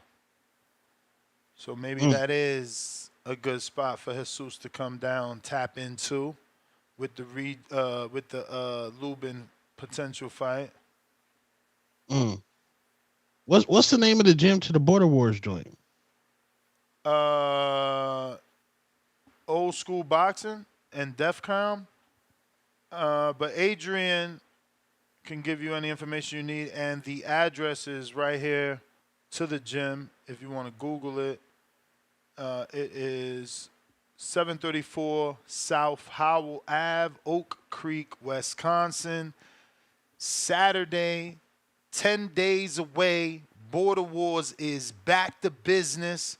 First ever USA Boxing amateur event that we're throwing. This will be our 14th Border Wars, but the first one under the USA Boxing rules. So we are no longer in charge of matchmaking, even though we do play a role in that. That is what differentiates us from other, tournaments that we allow. We match beforehand versus you just showing up and, not knowing who you're fighting. But we're also going to be live streaming the fights, post-fight interviews, and then we have the Canelo Alvarez and Edgar Berlanga live watch party after for whoever's in attendance to watch with us, hang out, have some drinks, kick back. Join us next week. It's probably next week, 10 days out. Join us in Wisconsin for another great one. This will be our third time going back. I believe the first time we had 250 tickets sold, then 350 tickets sold the second time. And I hear Adrian is just doing even bigger things than that ever since, because they also do amateur events without Border Wars. That being said, back to business, PBC only has 4 light heavyweights under their roster. John Pascal got dropped by Al Heyman after he tested positive for PEDs for the Badu Dak fight in the rematch. Pascal is now with Lou DiBella. Marcus Brown is now at cruiserweight. So there's only David Benavidez, David Morrell, Alexander Vazquez, and Jesse Hart.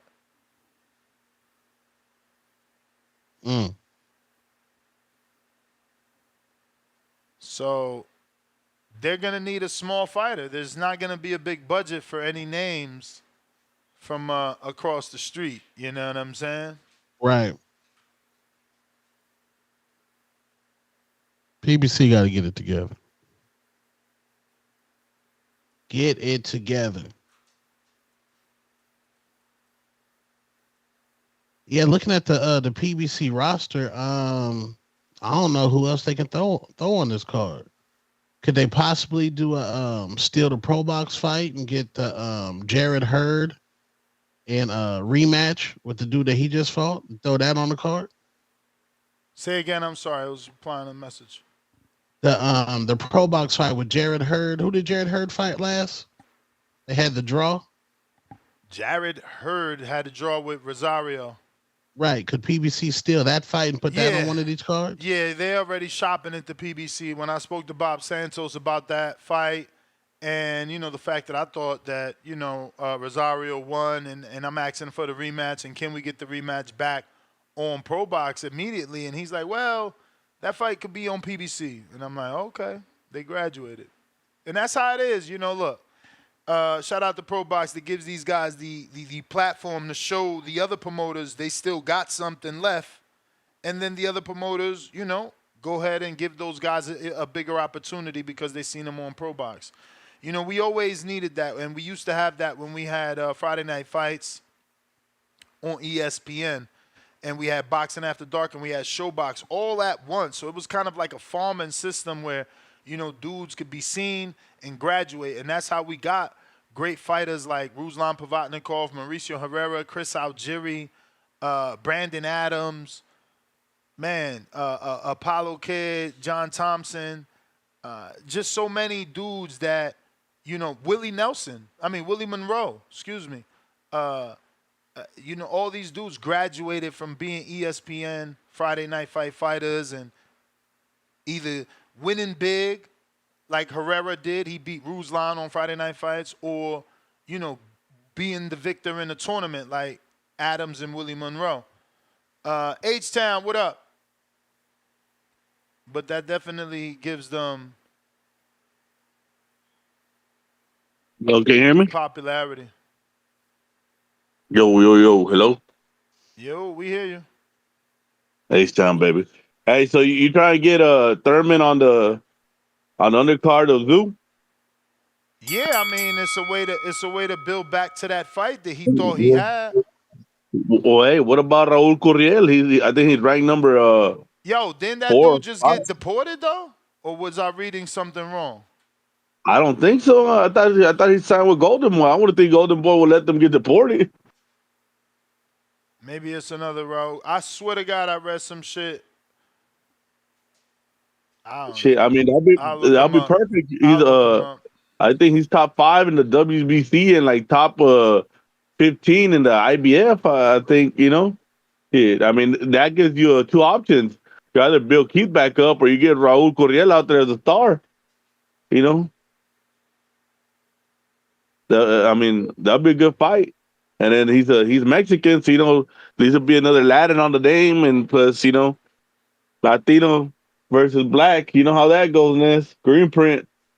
Even if it's on the undercard, people want to see it. I think that'd be a good matchup, man.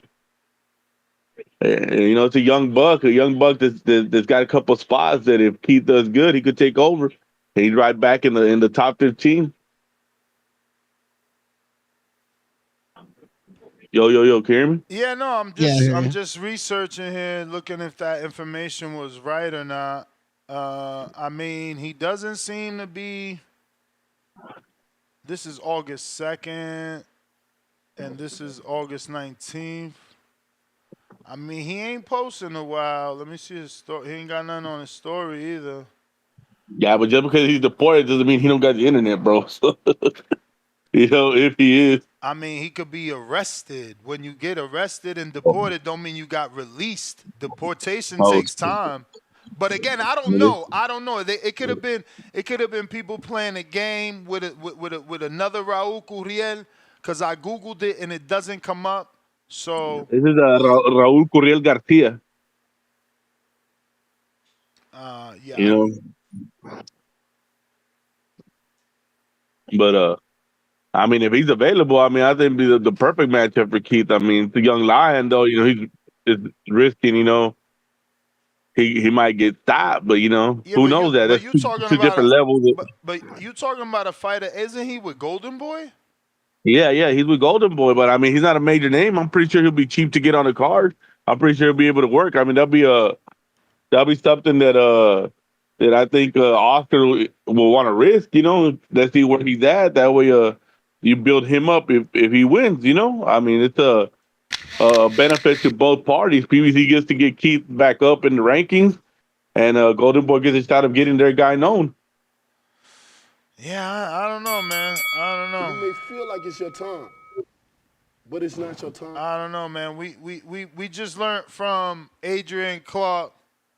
You got to pay that 20%. Adrian has dealt with Golden Boy. He had Jerry Belmontes and who the hell is the other fighter? He had like 3 fighters with Golden Boy.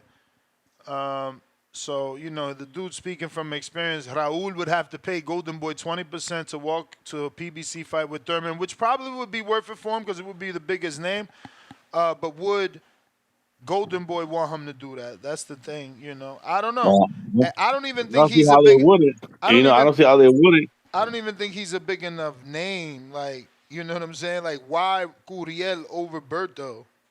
But because he's in the rankings, Ness, and that gets Keith in the rankings. That's what he Yeah, but wants. no, champ. He don't even need that because he was already getting a title shot at Zoo without being in the rankings, bro. Keith comes off of 2 and 3 years inactivity and gets big names. He don't need none of that. But that was the bell. But yeah, I don't think that he needs that. Jay Billy, don't forget you got that counter punch courtesy of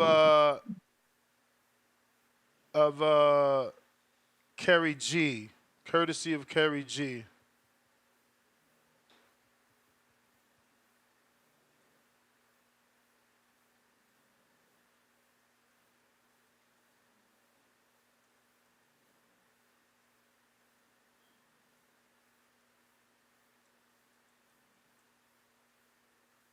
Um, let's see. We got Jay Billy counter. Yo. Y'all got me? Y'all got me? Yep. Yes, sir. Shout out the panel putting in that mofo work. Shout out Kerry G, a true boxing fan. So we got that David Morrell talk, man. And I know you're calling it a date night. I can't blame you for that. But at the end of the day, we know nobody really wants to fight the monster. You know, the risk is higher than the reward. We know they're not throwing out the bag to get a Morrell fight. So it's kind of like we just got to take what we can get. You know what I'm saying? I'm not going to fight you on it's a date night thing. We don't even know the opponent yet. Hopefully it's a good opponent. But that top 15, it wasn't sounding too good. You feel me? Even what's buddy name that you said? Love the inactive Jesse Hart. Jesse Hart. Yeah, I wouldn't even want to see Morrell against Jesse Hart because that's not even like a real barometer. Like even if he stops Hart in 2 rounds, that's not even going to tell me too much. So I don't know, man. I'm glad he's active. Wait, why exactly won't that tell you too much? You do know that I'm pretty sure Jesse Hart went 24 rounds with Zuldo. I don't think he got stopped by Hell yeah. Zuldo. Hell yeah, but when's the last time he fought though? I don't even remember the last time he fought. Has it been a couple Nah, years? 3? He just fought, but you mean when's the last time he fought on a high level? Because he just fought. It's just not, a fight that you. I'm not even high level. I need a competitive body. You feel me? It don't even got to be a high level fight. You feel me? If he fought somebody like a hot rod, if you give me like somebody like a hot rod, yeah, throw him in there. Is that the opponent? Is he a hot rod level type of fighter? Who we talking Yeah, about? we don't even know. Who we talking about Jesse Hart's last opponent. Nah, he's better than Hot Rod. Really? He should be better than Hot Rod, and from a skill standpoint, like if you watch them fight, yeah, bro, he's a slick black boxer. Like I picked him to win the fight in the second rematch. I thought he was going to do better in the second. He was doing well in the first. No, I was talking about Hart's opponent, but we know everything we need to know about Hart. Too. We know that Morrell will be a little bit too much for him. I just think the experience side, if you tell me he had a hot rod level opponent last fight, then okay, let's throw him in there because the experience is going to be good for Morrell. But we're not going to get too many high level fights with him yet until they're ready to throw out that bag. And the Minnesota thing, I know Minneapolis, it's an up and coming place, just like kind of like San Antonio. Maybe not to the same degree right now, but it's an up and coming city. So I'm glad they putting him somewhere where he's selling tickets. 7K, that's not nothing light for real. They said Boosh just did 10K in Philly, right? 10 or 14. That's half of that. Come on, man. So he said 10 or 14. What? Yo, ain't nobody ever say what 10. Ain't nobody Y'all ever never say said 10. Nah, it's always been 14,100 tickets. That is a lot Yeah, of tickets. 14. Yeah, so if you got somebody like Morrell, his profile right now, if he's doing half of that in Minnesota, hold up, Tom. He's doing half of that in Minnesota. That's a draw. That's a draw right there to me. Yeah, that's the draw, man. Hear me. That's just like showing the Minnesota starving for entertainment. Remember, we had somebody call in from over there. If you doing 7,000 in Minnesota, show me you could do 4,000 somewhere else. Show me you could do I mean, 3,500 somewhere else. Like, they need to tap into listen, that Miami bag, man. listen. You know the All I'm Cubanos saying down is there. this. All I'm saying is this. If you're gonna praise him for doing 7 there, well then don't forget that there's a lot of people that do way more in their hometown. So that is a failure. If he doing 7 in his Nah, what? my How much bro, does Shakur do in Jersey? hear You me do out. 10K, right? 9 to 10K. Hear me out. If he's doing 7 in Minnesota and Boots is doing 14,000 in his hometown, Shakur's doing 12,000 and 10,000 in his hometown. You know what I'm saying? There's only one dude doing less in his hometown, and his name is David.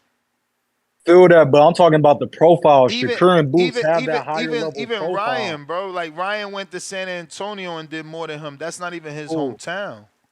I feel that. Let's get them to Miami. Let's get them to Miami where the Cubanos and Cubanas at. Let's get them around some real fans that's gonna pack out the stadium. You mean Let's get them in Plant City. We can do that in Plant City. We like that. Nah, Plant City only holds 800, so he won't be proving nothing. But you mean let's get him in Damn. Caribbean Royale, where Yes, sir. Yeah, that's what I meant. Yeah. where Andy Cruz fought, and there was Cubans there in attendance for him. But Yes, sir. that's what they afraid of. They know Yeah, it's, last thing they know it's before hard to my draw. time go up. Yeah, before the time go, I just want to correct you a little bit. You said yesterday Tito Mercado, and I love Tito Mercado. Please don't think I'm trying to put him down or anything like that. You said IFL TV's prospect of the year and our prospect of the year. Well, TBV's prospect of the year was Abdullah Mason. Tito Mercado was a close second. Shout out to him and everything he did last year. He most definitely deserved it. But Abdullah got that. And we coming for a lot more. So, yeah, man, y'all keep on putting in that work. I got to get back to it. Yeah, I don't know where you got that information from. Abdullah didn't get anything over here. Check the TBV page. Abdullah didn't get anything over here. Over here, we picked Tito based off accomplishments and resume on your social calls that you have on Discord. You guys picked Abdullah Mason because of your fanaticism, you know? You like the way he looks, so you were gracious enough to give him prospect of the year for that. I like the way people fight. I like the way people fight. I like who they fight. That matters to me. It's so funny that he came on here and he made a case for Morrell fighting specific names, but then Mason is his prospect of the year for fighting no names. Moving on, Marcos with no S. What's up? ¿Qué pasó, señor? Chili Killers, what's up? What's cracking, Big Marco in the belly? Chilling. What we got going on here? Tszyu versus Bakhram Murtazaliev. Okay. And you from Bulgaria. That dude's not Bulgarian, though. No, I mean, he's still Eastern European. He is. But, yes, we're talking that and the possibility of David Morrell landing back in Minnesota on the 21st. No opponent yet announced, but rumors are Lawrence King, Jesse Hart, and potentially Alexander Vazdik. Okay. Yeah, I mean, he's still at 68, Morrell, right? He didn't go 75 yet? No, he's 75. They've all moved up. Oh, they all moved up. Wow. So 68 has been... But Caleb Plant, did he move up? So he's still at 68. Okay. Well, we'll see. 75's about to get live. And that rhymes. Bars. We're also talking Tszyu. His fight is finalized. He's fighting October 19th in Florida. Caribbean Royale, great venue. And, no undercard announced, so we were, just suggesting potential undercard fights. Okay. Tim, the jury's still out on Tszyu, right? Because even though he lost to Fundora, if it wasn't for that cut, would he have lost? Probably not, right? Or would he have? I mean, what do you think? Don't know? I try not to do those would he have stuff because it's like the punch caused the cut, the headbutt caused the cut, whatever caused the cut happens in the fight. Same thing with, Danny and Matias, right? They fought. If he doesn't punch Matias in the eye, he doesn't win. That fight doesn't end up that way.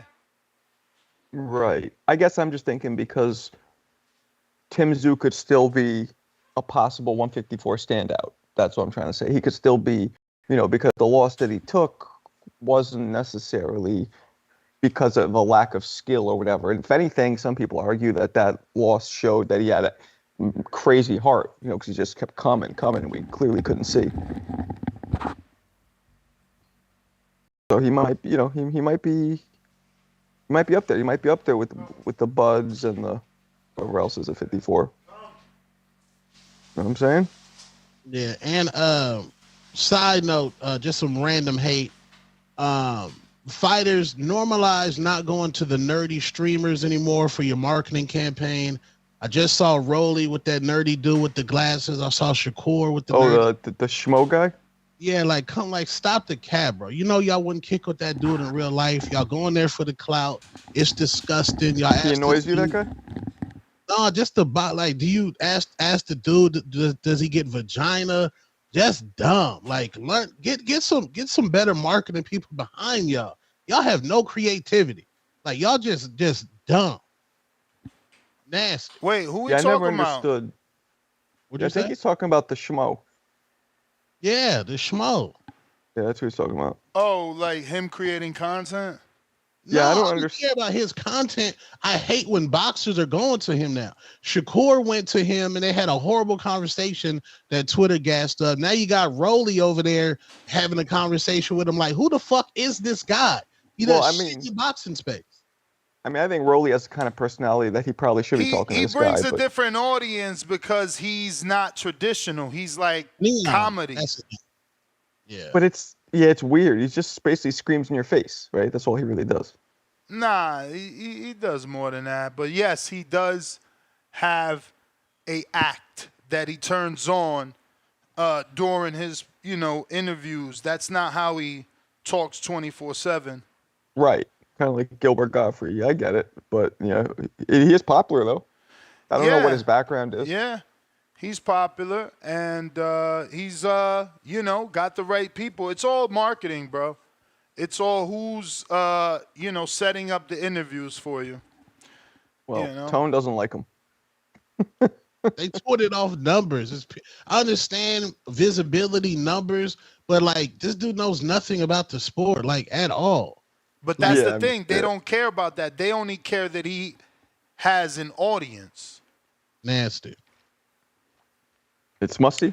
This is exactly why I say we need those numbers over here, because those interviews are escaping us because they get to say, I don't got to go on there because of the visibility, But if this channel had 1 million subscribers and we were saying what we saying, they would want to come on here to defend themselves the same way that they go on others. It is what it is. It's a long road. We gonna keep working. It is what it is. We'll eventually get there. Shout out to the schmo though. I met him. He does grind. Neon. Oh, not the schmo. You're talking about who the hell's Neon? I don't know. No hate on the schmo. I don't know who the schmo guy is, but Neon, the dude that be getting pressed out. Oh, the dude that be getting beat up. Who the hell is that? Oh, yeah. Because the schmo's not that bad. I was like, why you hate him? He's not. He does put an act on, but no. I'm talking about Neon. I know who he talking about. I think you're talking about the other dude that's always getting beat up. Yeah, pressed. Yeah. Oh, so it's like a fake thing where he gets beat up. He ain't getting pressed. He always getting beat up. I've seen videos of him getting punched on and him running and still getting punched on. Shit is crazy. Real, not like an act. No, bro. He talks shit, I guess, because he's always getting beat up. But he don't got the frame or the body. He don't even got the face. He's like... How are you going to make me look this fucking guy up? Bro, he's like a very frailly, small, thin, maybe Middle Eastern kid, gamer-looking type. Oh, right. I know who you're talking about. Yeah. Okay. My man stay getting beat up too. That's what's wild. Him and Shakur had a sit down. Rolly had a. But wait, what happened with the Shakur one?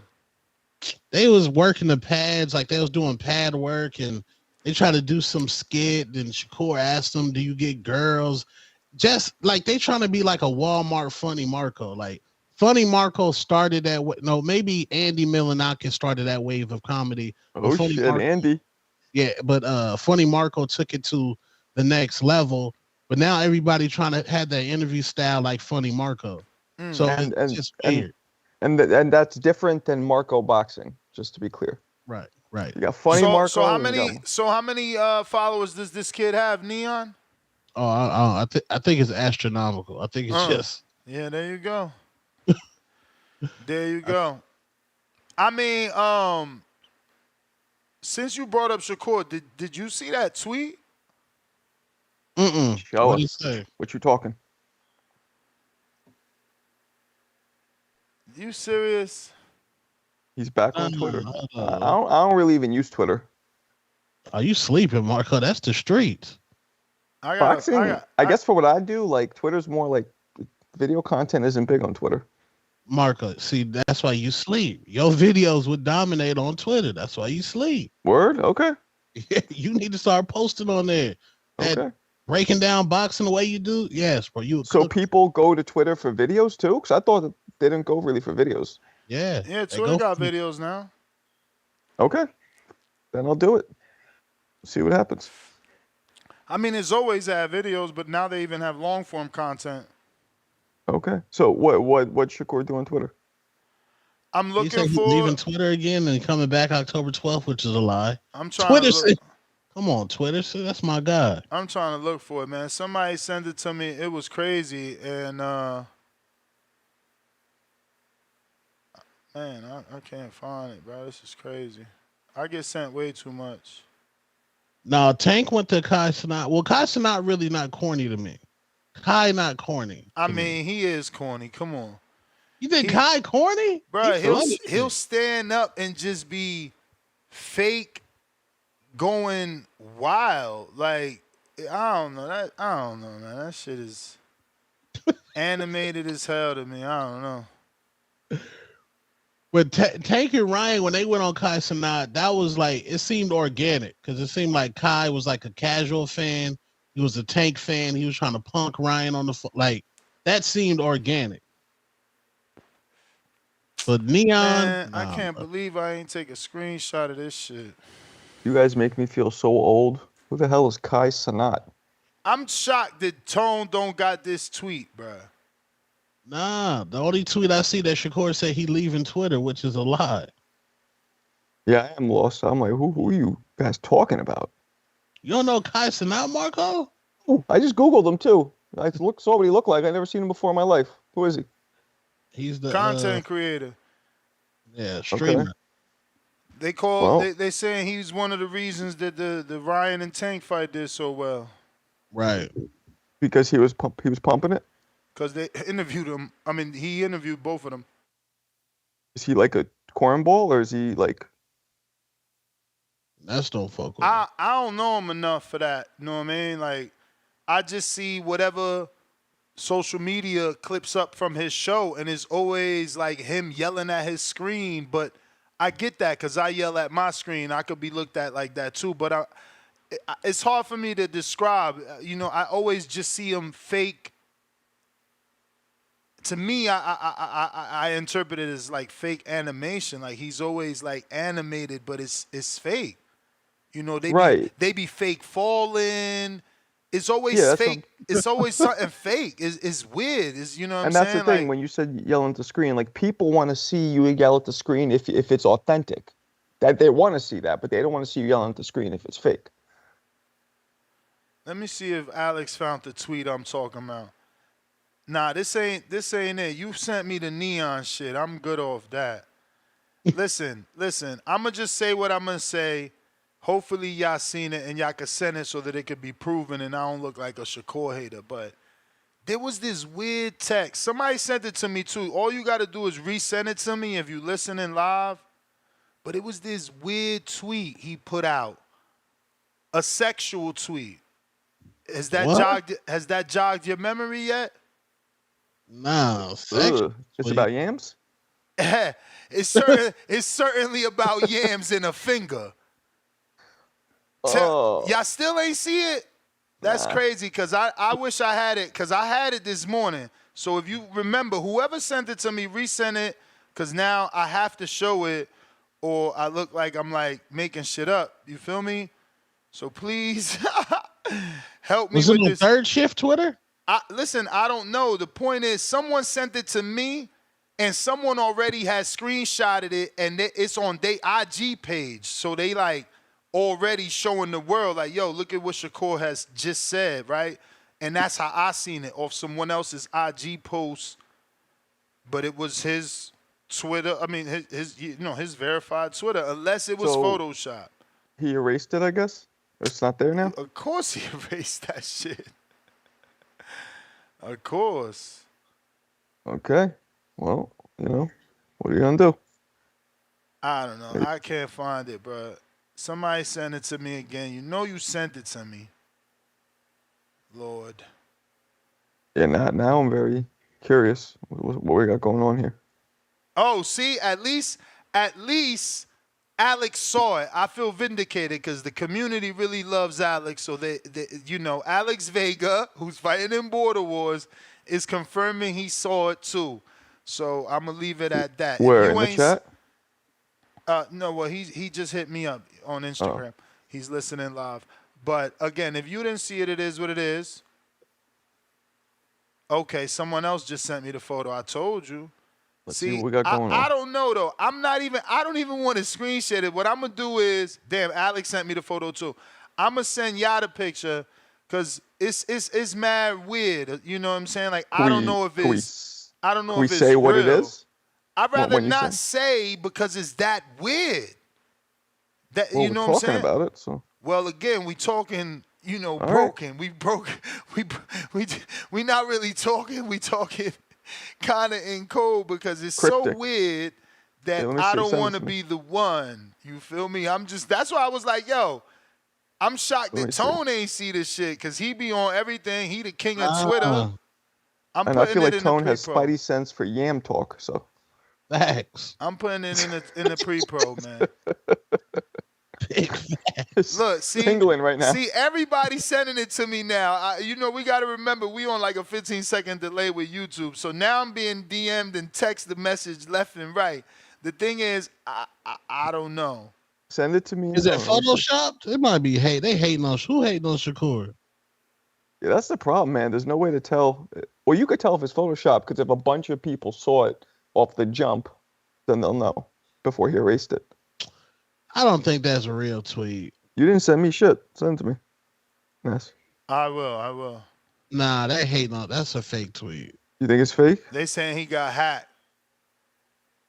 Yeah, that was it. Yeah, that was 3:35 a.m. That's Third Shift Twitter. That is during freaky hours, but yeah, It is, that's, yeah, I still haven't seen it.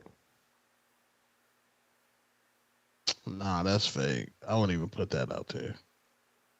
You think? They hating on Shakur, man. Shakur wouldn't tweet that, bro. You never know. So that's good though. All news is good news, right? Like if somebody going out that extent, your popularity is somehow growing. The funny thing is, everybody saw it. There was enough people that sent it that it was out there. So I don't know. Send it. Still don't know what we're talking about here. Marcos, I thought I sent it. You did not. All right. Give me a sec. We going to DC3. What up? What's the deal, Ness? What up, champ? Two-Tone, Marcos. What up? I told y'all the rollout was coming soon, didn't I? Didn't I been saying that, Ness? Coming soon. Y'all getting what y'all want. It's coming soon in December. It's coming soon. I told y'all that, man. Now y'all see, man, we PBC, man, we slowly coming back on the rise, man. Slowly but for surely, man. You see Turkey really in competition with Al. He trying to lower the pay-per-views. Everything Turkey do is against the PBC. He's trying to block the PBC out of stuff. I'm saying in this, you don't believe me when I say this because you went against it when I say Turkey is trying to block my guy out of a fight. He getting everybody fights. You know what I'm saying? So my guy can't have no opponent. But shout out to Al, man, for giving us free dates, not putting guys on pay-per-views in the middle of the day to mess up their marketability. Because that's what they doing. They hurting the guy marketability. Put them on a pay-per-view in the middle of the day on the other side of the world. That's what they doing. But then shout out to Tszyu, 2-time champ. It look like everything gonna have to go through Tszyu because he gonna have 2 belts, most likely. You know what I'm saying? And but I hear y'all talking about Kai, man. Chill out, man. He to the younger generation. He to them 8-year-olds, the 14, 15-year-olds. So he ain't targeting us. You know what I'm saying? He targeting a whole different demographic. You know what I'm saying? No, I get it. Yeah. I get it. I'm just saying from from a content creation, I would prefer authentic. That's all. Nah, but look, I'm not hating on him. Believe me, listen, I'm not hating on him because I see how big he is. Like the algorithm push that even Kevin Hart was on his show, bro. Like the dude is ginormous. I get it. Yeah, I just don't get the fakeness though. But that's what got him there, I guess. A lot of times he be yelling though, Ness, is because his name always in some shit. Like, for instance, he had a party one time and somebody when a girl came out and said she got raped. That was one reason he yelling. He got ranked number 1 2 years in a row as the number 1 media platform. Yeah, but he always falling too. He always he always throwing himself out his chair, always falling on the floor. Like it's fake, bro. You know it's fake. Yeah, I feel you. I seen a video once on Instagram where it's like him and 20 dudes falling on each other, and I'm like, yo, how is this even cool? Like that shit look mad gay. Yeah, I feel you, but the different world we living in, guys cool, whatever, man. Guys do anything to sell. And shout out to Two-Tone, because I remember when I used to be in Two-Tone comments all the time, I didn't like Tone at first, because now I see that Two-Tone go with the algorithm. Whatever the algorithm, he troll. I see what you do, Two-Tone. Now I'm seeing what you're doing. At first, I used to be in your comments, you hated Tank and all that. I'm like, oh, I'm sending it to my partners and them coming in. So I'm like, man, take this guy. Now I see Two-Tone, I see what you're doing, Two-Tone. You gonna get big like how Academics did. That's what Academics did. He did the same thing. He going with the algorithm. He moving the algorithm. Shit, Tone's likable. Everybody gonna be like, oh, yeah, you feel me? Facts. So yeah, I see what you're doing. But shout out to y'all though, man. And Pristine Sports Network, you the biggest clown in the community. I'm out. He always getting cooked. Man. James, Atlanta.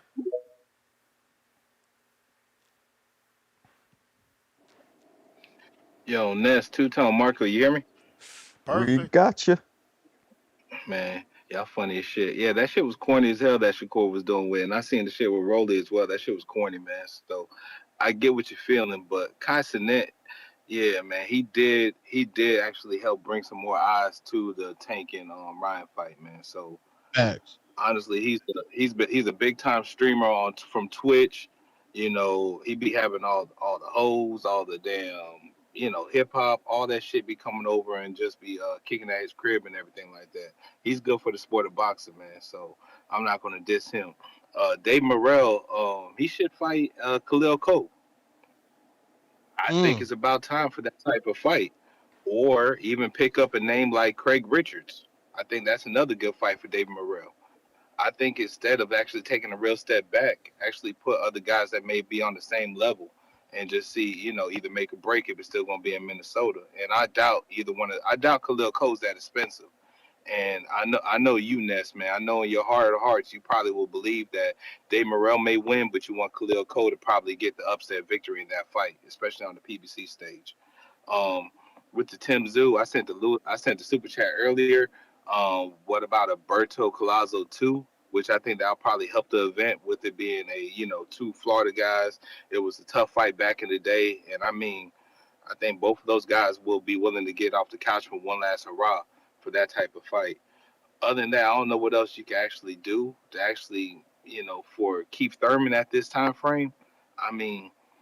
we got to play safe with Keith, man. So, you know, he just coming off an injury. He got to find a fighter that's desperate for a fight that actually has a name in the sport that'll be willing to take that risk. Why don't we see if we can bring Ivan Redcash up for Keith Thurman as his first comeback fight, just to see if we can get some kinks in. Ivan got a fight That's with Zepeda already on Matchroom. Get the fuck out of here. You serious? Yeah, the Jose Cepera's fighting Ivan Redcash. Jesus Christ, man. That all right, man. Well, I don't know what to do, man. I don't know what to do for Keith, but I don't know. I guess I'll just scout Boxrec and scout all these other boxing commissions and shit like that. See what other names I come up with throughout the show. But shout out to you guys. Shout out to the community as always. I'll catch y'all later. Yeah, I saw that. I saw that Shakur thing.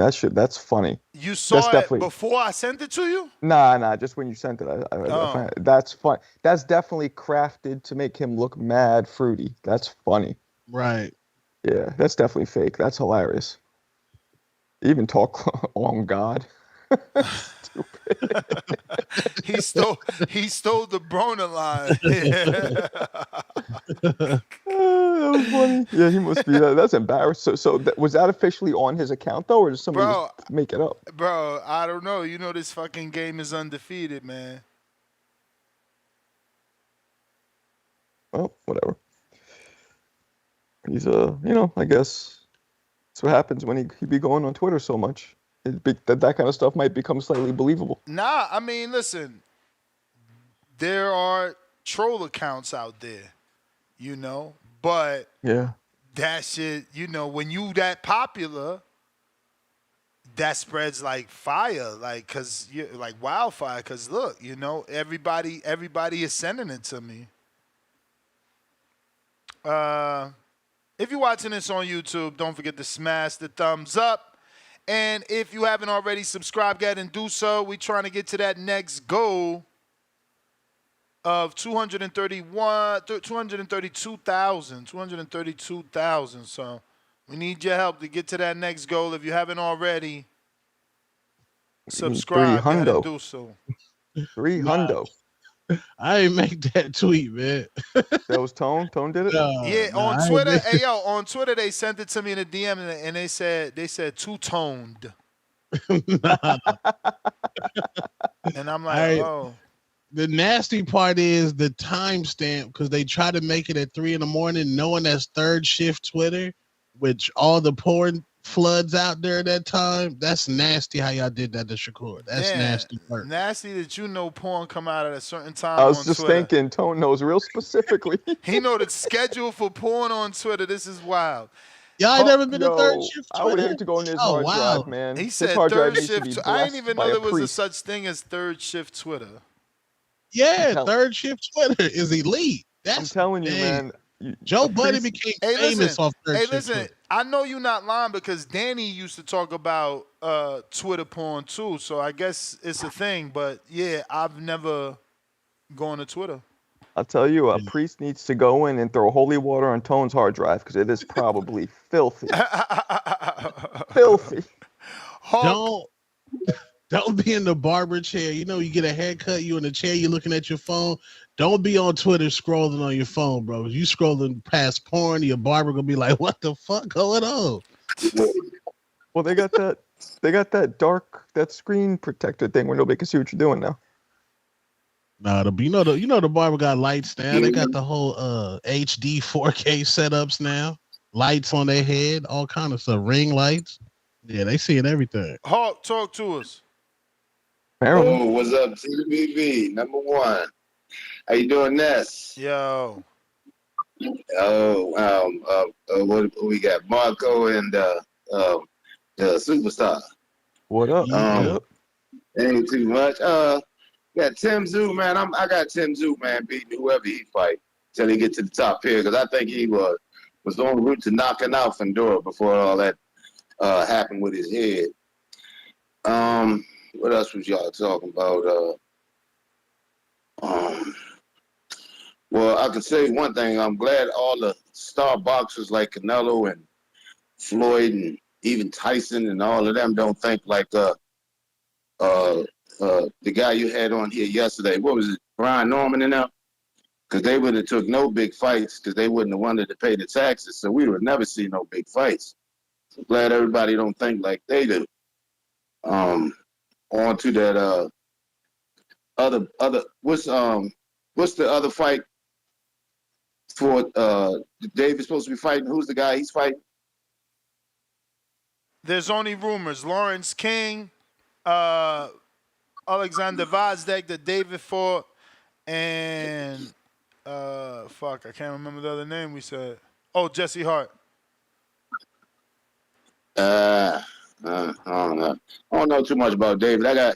He didn't look too sharp to me at that 175. He's staying at 175 too. Yes. Yeah, nah.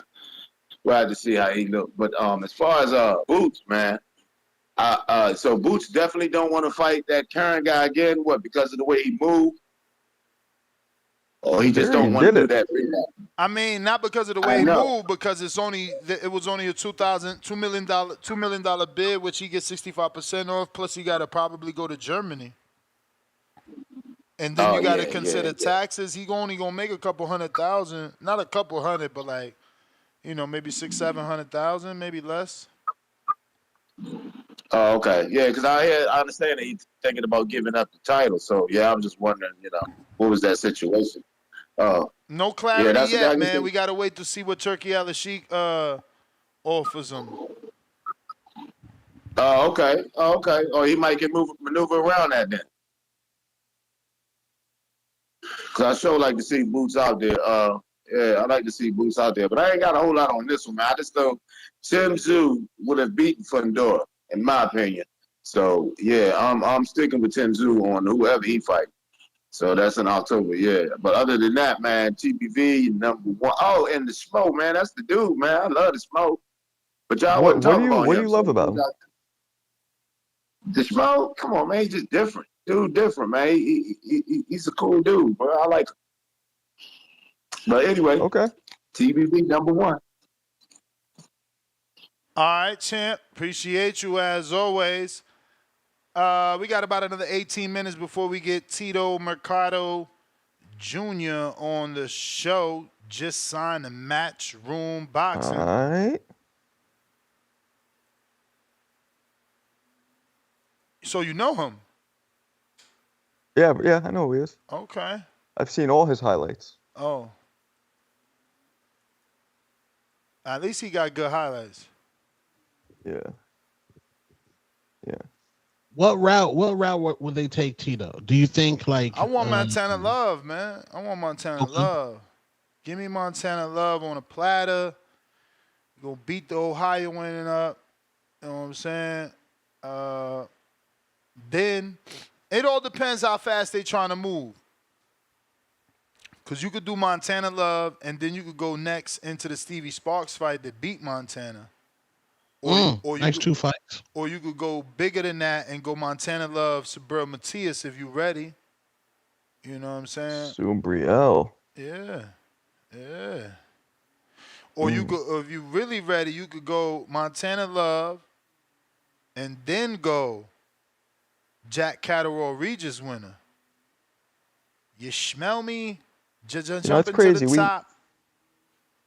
About a year ago, we had arguably 5 Kings, Horsemen, and now it's down to what? 2? The only 2 left undefeated? What are you Shakur talking and about? Tank. What are you talking about? So your Horseman is regardless of division? Well, 35 and 40 to me is they're right next to each other, so I kind of include them. But yeah, those 2 divisions. Yeah, remember, because it was all of them were undefeated. All of them were like, well, Subriel wasn't, but the fact that he had all those knockouts and he knocked out the dude who beat him, and now it's just down to Shakur and Tank. It is, bro. Somebody's old got to go. I would rather keep Gervonta Tank Davis undefeated over Shakur. I believe Tank has the more probability to give us the fights that we want and would be like a better ambassador. Like, I think Shakur needs to lose. Whoa. So hateful. What? Like, why? Why do you think Shakur needs to lose? Because I think once Shakur loses, then we can get the fights that we want from Shakur. Like then we can. Because he's then not people, protecting the O. He's not protecting the O. He ain't afraid to let it go. Right. So once that O's gone, now people like Pitbull Cruz won't duck him. People like all these other fighters won't be ducking them. Now they can get a blueprint on how to beat them. Now we can get the fights. Yeah, the problem is he protects the O just as skillfully in the ring. You know, even though the fight might be boring sometimes, he'll stay away. He'll stay away, pop the jabs, touch a little, just to get the victory. He doesn't care. You know. So I got James Benitez, $2. Can we get Berto versus Collazo 2 on the Zoo card? Damn. Huh? Nah, man. Thurman Berto, 2 Floridians. Capicu, what it do? $2. Put Dusty in with Morrell. He's active. Or Graville. Don't tell me you're talking about Dusty Harrison. Because you know he ain't no real fucking light heavyweight. Gasville, welcome to the prospect level. Does that mean there's only fire where you live? DC3, $2. Boxers got do more interviews. They too cool for us. Yeah. I guess you meant got to do more interviews. But yep, I agree. But I did pull up the Shakur thing. Let me see. Did I already pull it down? I already put it down. So let me get that back up. Because I do see why he went there, right? Like, if you go to this kid Neon's channel, the video already has 500,000 views, and I'm obviously rounding up, but that's close enough to 500,000 for me. Oh, yeah, I've seen this. 430,000 is close enough to 500,000 for me. So that's why you do it. You do it for that exposure. That's the kid who Nate Diaz's dudes tried to jump him, right? Well, they beat him up too. And they literally beat him up. Wasn't for show. Yeah, no, that's what I'm saying. But he always gets beats up. He always gets beat up. Gets beats up. So why the hell do they take him serious when he shows up at these press conferences and they know he's just doing it for clout? My dude, because it's the fucking followers. They don't care. They doing it for clout. They don't care. They're like, oh, he's got a following. Put me on. I need the numbers. Like if it was me, right, and this dorky kid gets up and says, "Oh, you're gonna get knocked out," I'd be like, "Shut up," and I wouldn't take him seriously and try to whoop his ass. But that's the thing. This kid says, "Oh, Shakur, I think Tank knocks you out," and Shakur will laugh at it. He ain't gonna say, "I'm never interviewing you again," and block him. He does that to real media, and guys like this will get the pass. Oh, I got you. Yeah. I mean, I get that. I just don't get why like, what's his face's people whooped his ass when he's a skinny dorky like clown who just does it. I don't know. So let's listen to the little clip where they're not shadow boxing and pad working. They're actually talking. I should box. Right. If I do end up boxing, who do you think I should box? And I'll like really put like training in and shit. Like a real boxer or like just anyone. Like who do you think I should like really just get in the ring with and just fuck them up? Who can you get in the ring with and fuck them up? Man, you at like the bottom of the list. I don't think that you could beat anybody, bro. What? Who can you whoop? Like another streamer, maybe? Like maybe like a. Man, you got a better chance fighting a girl, bro. No, I should do that. Actually, no, I can't do that. Maybe like, will people get mad if I fight a girl boxer? If you fight a girl boxer, they probably beat you. I'm willing to bet. All right, so let's set it up within the next 3 months. What girl boxer you gonna fight? I think there's a girl named Amanda Serrano or something. Oh, nah, she is gonna cook you. Man, what? She will cook you. Bro, the thing is I should box. If I do end up boxing, who do you think I should? That's hilarious. I never watched this. So he wants to box Amanda Serrano. You know he's doing it for clout. That's kind of what Marco does, Funny Marco, and even Wallow will do that, like joke around, talk about how, a lot of people throw that in. Yeah, I don't see the Funny Marco. I know Tone said that he's like, oh, he's stealing Funny Marco's side. I don't see that. No, I didn't see that either right there. Well, but Funny Marco, it's bullshit scenarios that are clearly a joke. He does that. That's the similarity. And then, yeah, well, whatever. I mean, he has a lot of views. Fuck it. I mean, and Shakur actually came off kind of funny in that, the way he said it and everything, the way he was reacting to him. I mean, a bit harsh. He said he can't beat nobody, not even a girl. Yeah, but that's part of the whole thing. It's like, yo, I'm gonna say ridiculous shit, and you just shit on me, and that's the back and forth. So you're saying it's fake? I don't know if it's fake, but they know. Like, look, like when you ever watch Between Two Ferns with Zach Galifianakis, that old show? Nah, man. You ever hear of it? Nah, man. Oh, you know who Zach Galifianakis is? I think ain't he the fat kid Damn. that used Yes. to just in, do? in The Hangover. Oh no, I'm mixing him up with the Andy Zach kid. No, not Andy No, Zach Galifianakis is way bigger. He was Yeah, in The nah, Hangover. that's my man with the man purse and the glasses. I actually bought those glasses from Hangover because of him. So he has a show. He had an internet show on Funny or Die that was produced by Will Ferrell called Between Two Ferns. He had it for years. He has the biggest. I mean, he had Obama. He has the biggest names in the world on. It's like 3-minute interviews. He just says wild shit to them, and they say wild shit back. And it's kind of like, and they don't script it, but they just say, "Look, I'm gonna shit on you. You shit on me. Go." And that's kind of like it looks like what this guy's doing. Yeah. It don't look like Neon is shitting on anybody. Yeah, he's really not. He's more setting himself up to be shit on. Yeah. Like I said. Yeah. Yeah. He's the one that likes to get shit on. Leonard Sterling, 5-pounder. Morrell don't sell 7,000 at the Armory. Misinformation bullshit. FYI, Morrell official tickets sold versus Fox 1,136 versus Yellow Buzzy 1,084 versus Adbecco 2,000. What boxer will be the first one to go to the? So I do want to say that I got the 7,000 from the article is Louis DeCubas' words, where he says, and I quote, "We're looking for different guys in the top 10 for December 21st date." DeCubas Sr. told Boxing Scene. Morrell draws a great crowd and sells out the Armory, bringing a great atmosphere of nearly 7,000 fans. Let me screen share. So misinformation from his promoter, not myself, FYI. Says it right here. Let me highlight it as well so you can find it easier. Nearly 7,000 fans. But you were saying, Two-Tone? Yeah, what boxer will be the first one to go to the Hot Two Girls podcast?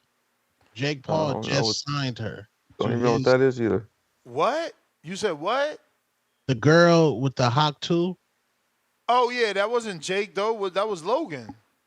No, Jake Paul just signed her to a podcast deal. I thought that was Logan signed it to his podcast. Unless they in a brother bidding war. You looking at the article? Logan's podcast is called what's her name? Fuck, what's this called? But I seen it. The point is, yes. Impulsive. Yeah, Impulsive. The point is, I seen it, though. I did see that she got a deal, and I read an article about it. She's going to be doing A-list interviews and everything. Look, I mean, didn't she get a one-on-one with Shaq already? Like, everybody thinks now she's hot because of what she said. Sex sells. Nothing sells more than sex. Nothing. That's why Ebony Bridges is as big as she is. So, absolutely, she's probably going to be very successful. Everybody's going to want to sit down. And I'm sure for the beginning of, like, at least the first season, it's going to all be about her phrase, her catchphrase, and has the guy that she's interviewing ever had it done? And then you go elsewhere, I'm assuming. It better be that. We don't want nothing else. She's a plant, bro. She better not get up there and start being no Susie Homemaker. She got famous for being hot, too. You think she's a plant? Yeah, this is a industry plant. This is somebody who they made a viral moment. The algorithm pushed it through, and now she's popping. Like, I mean, if you think about it, how crazy it is that just from that one thing she said, she's so popular. That's wild. I mean, because again, sex sells, and fucking dudes are hornbags, so they made her popular. Yeah, no, that's true. It's just still crazy. But how do you get popular off some shit that our everyday hard-working porn stars do? Like, that's a disrespect to OnlyFans girls. No, that's the thing. That's the thing. Tone leads the union. That's the thing. That's the thing. It's always been better for the girl next door. That's the fetish. Like, porn stars supposed to hot too, but the girl next door, She's supposed to not. And if she does, oh my God, she's hot. Because she's the undercover freak, you know, the freak in the bedroom. So, yeah, no, she's sold, bro. Like, hey, shout out to her. You know, that was the topic of the day on Charlemagne's show, man. Learning how to celebrate other people's success. Even though Charlemagne is toxic and he wanted his co-host to celebrate the success of the woman that stole her man and had a baby by her man. He's like, yo, yeah, no, Charlemagne is terrible. He's twisted, man. But again, his moral is like, yo, it's not about that. It's more about celebrating someone's success. That young lady wanted a child, and you wanted a child, and she got what you wanted, so you got to celebrate her success so that, you know, God could bless you with a child. He was trying to spin it that way. So, yeah, I say all that to say, shout out to that girl. You know, she took a bold stance in an interview that went viral, and now it's going to be her job. You know, she's going to get rich for it. So I mean, I think it's going to fade pretty quickly. That's not going to last. When you have no discernible skill. She's been interviewed, my brother. She's been interviewed already. She has personality. She's probably going to make it. Okay, well, it's just personality, maybe. Nah, they've interviewed her after that. Obviously, she went viral, and I seen like a clip on Instagram of an interview she did, and she's got personality. She got swag, too. Like, she wears the cowboy hats. She's appealing. It's not like she's not attractive. I mean, again, sex sells, bro. She's a girl. It's not that hard. You know, we men are weak. So, you know, we going to make her popular because we hornbags. You know, they've already done that. They've already made her popular. Yeah, I don't know. I feel like I don't think it'll last, but we'll see. So you will hate her then. Celebrate her success, Marcos. Nah, I just, We you know, just when you went have no over that. discernible skill or talent, when you just say one thing. Wow. You know. Wow. Why are you boxing her into this no skill or talent? You never even met her. That's true. I have seen a couple of the, you know, her like she goes to, I'm going to New York. I'm gonna try pizza for the first time. You know, I've seen all that stuff.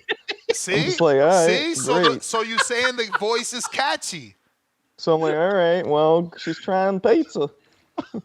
This is boring. Click. Click. You watched it. I didn't even know she tried pizza. Me either. That's crazy. Yeah, but that's what it is now. It's just like, oh, look at all these lights. You know. That is true. She That's did that when she went to the Jake Paul. Who did he fight? Mike Perry. She did a vlog on that too. She was like, "Oh my God, my first boxing match!" Like, I'm like, what? It's because she country, so that's even better. She's like, you seeing the world through her eyes for the first time because she's never experienced these things. I like it. From what you're telling me anyway. And you do an excellent impression. If she has that a thick country accent like that, I can see it working. Didn't that other girl have a country accent? The heavy set winner of one of them shows, Clarkston? Kelly Clarkson. Oh, Kelly Clarkson, the GOAT? Bro, America Yeah, but she loved could her. sing her ass off. She had talent. Facts. That was when it was real reality. Like back then, that's when it was real. Yeah, Simon she could sing. Cowell was really shitting on people. Yeah, salute Kelly Clarkson. Iron Mike, what up? Tyson.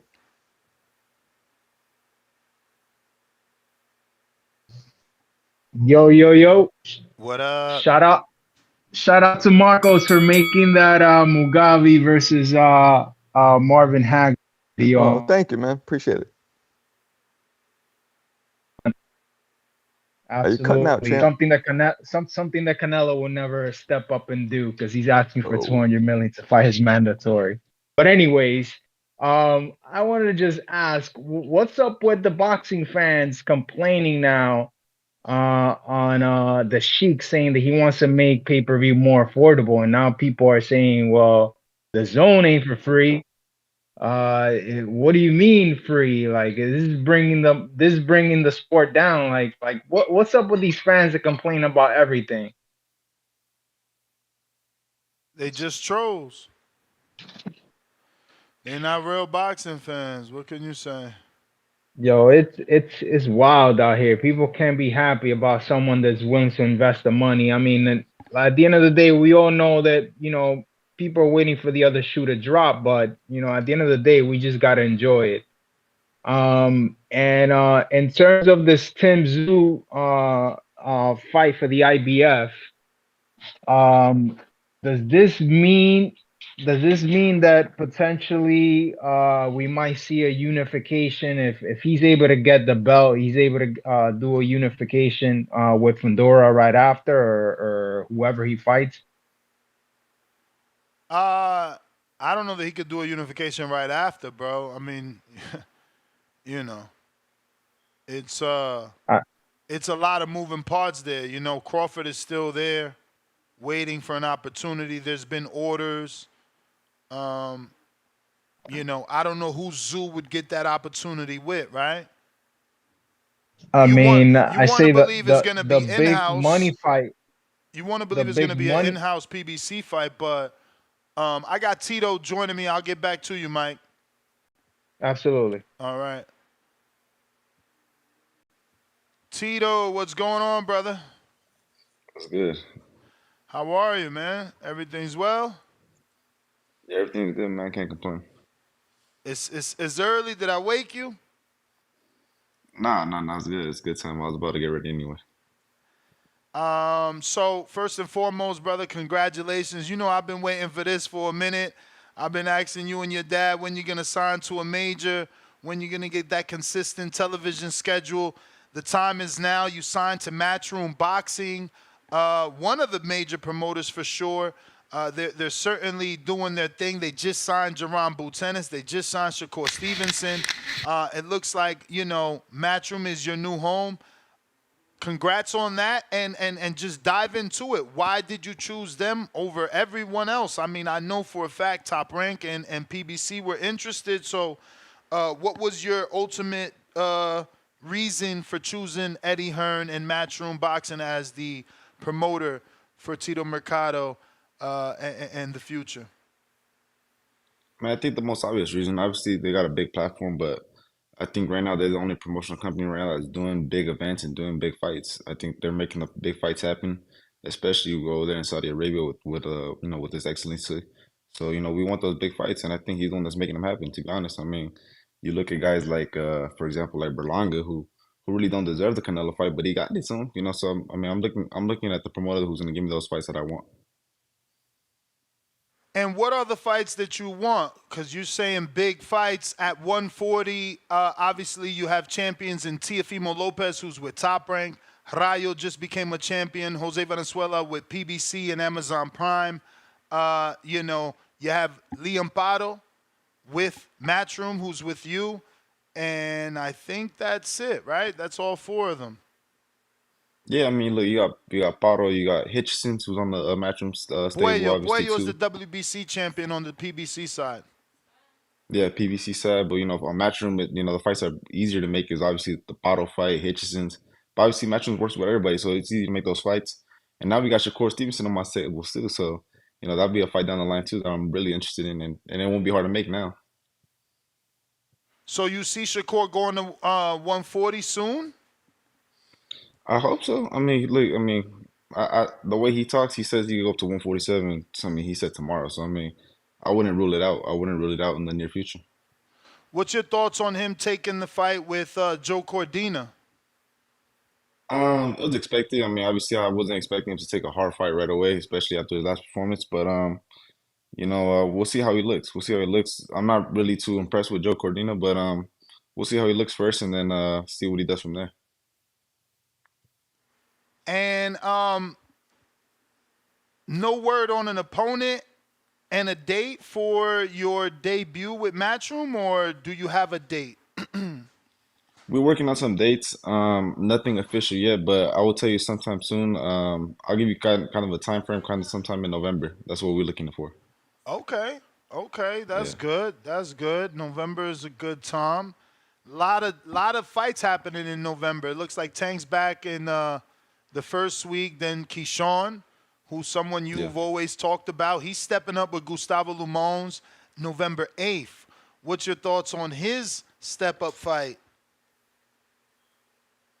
I think that's a good fight for him. I think he's gonna beat Lemos though, to be honest with you. I think Lemos He's a good, strong fighter, but you know, I think Keyshawn got a little bit more power. I got a little bit more power in his shots than what's him call it, than Hitchison's, and I think they're bringing him down to 35. So I mean, I think Nemo's probably gonna be a little bit more drained and a little bit more easier to subject to getting knocked out. For sure, for sure. So, was there anything specific that you asked for? Because we know that obviously Jerron wanted to go back home. Matias wanted to go back home. Those were the big reasons for them signing. I heard you say, you know, you want the big fights. You see the Riyadh season is putting on the big fights. Was that something that you requested? Was, Eddie, if we sign, we want to make sure you can get us on those Riyadh season cards? There was nothing really specific. Obviously, man, it was just really just the fights that he was able to, you know, I know that he's able to deliver once, you know, if we ask for. So I know that that was really the big reason. And obviously, man, he does a lot of LA shows out here too. I think it is kind of like I said, man, it's just more of his track record that he's been putting up so far, man. He's been putting up great fights, like I said, and I just want to be a part of that. Now, during the live press conference that you had with Eddie, he made it a thing to mention Richardson Hitchens, and he went as far as saying that Hitchens will kill him if he doesn't mention him. Did you take it like Hitchens wants to fight you, or like Hitchens just wants to be mentioned as another one of the top 140 signed in Matchroom? Yeah, no, I didn't take it like that. I think he just wanted to be mentioned as one of the top ones in 140. But you know, like I said, the way I've been seeing Hitchison fight the last couple of fights too, I don't think he's ready for a world title fight. So, like I said, that fight could definitely be down the line too, and maybe for like a title eliminator or something. So, I'm down with whatever, and I'm down to hit some chins. So, I'm with it. Down to hit some chins. I'm really happy for you, man. I'm glad that this finally came, man. I've been telling the world about you. I feel like you got overlooked for Prospect of the Year when you have a phenomenal record. Your dad did a great job. He deserves at least a mention for Manager of the Year for being able to get you all those big names. But before I cut out, I have to go to the people's questions. We have a few from them. First one is Nate from Alien Games representing Denver. Good to finally see you sign with a big promoter. I'm excited to see what your career turns into. My question is, what hobbies do you enjoy outside of boxing, and what is your go-to hot sauce? That's interesting. Go to hot sauce. I ain't gonna lie to you, I'm not really too much of a spice person like that. But yeah, hot sauce, I don't know. I gotta probably just say like tapatio or something like that. Nothing too crazy. But as far as hobbies, man, I probably just be golfing and like at the shooting range and stuff like that. Those Oh, are pretty wow. fun to me. That's what I usually be doing when I got free time. At least you know this training schedule, man. It'd be crazy. So when I do got time, golfing and shooting for sure. Nice.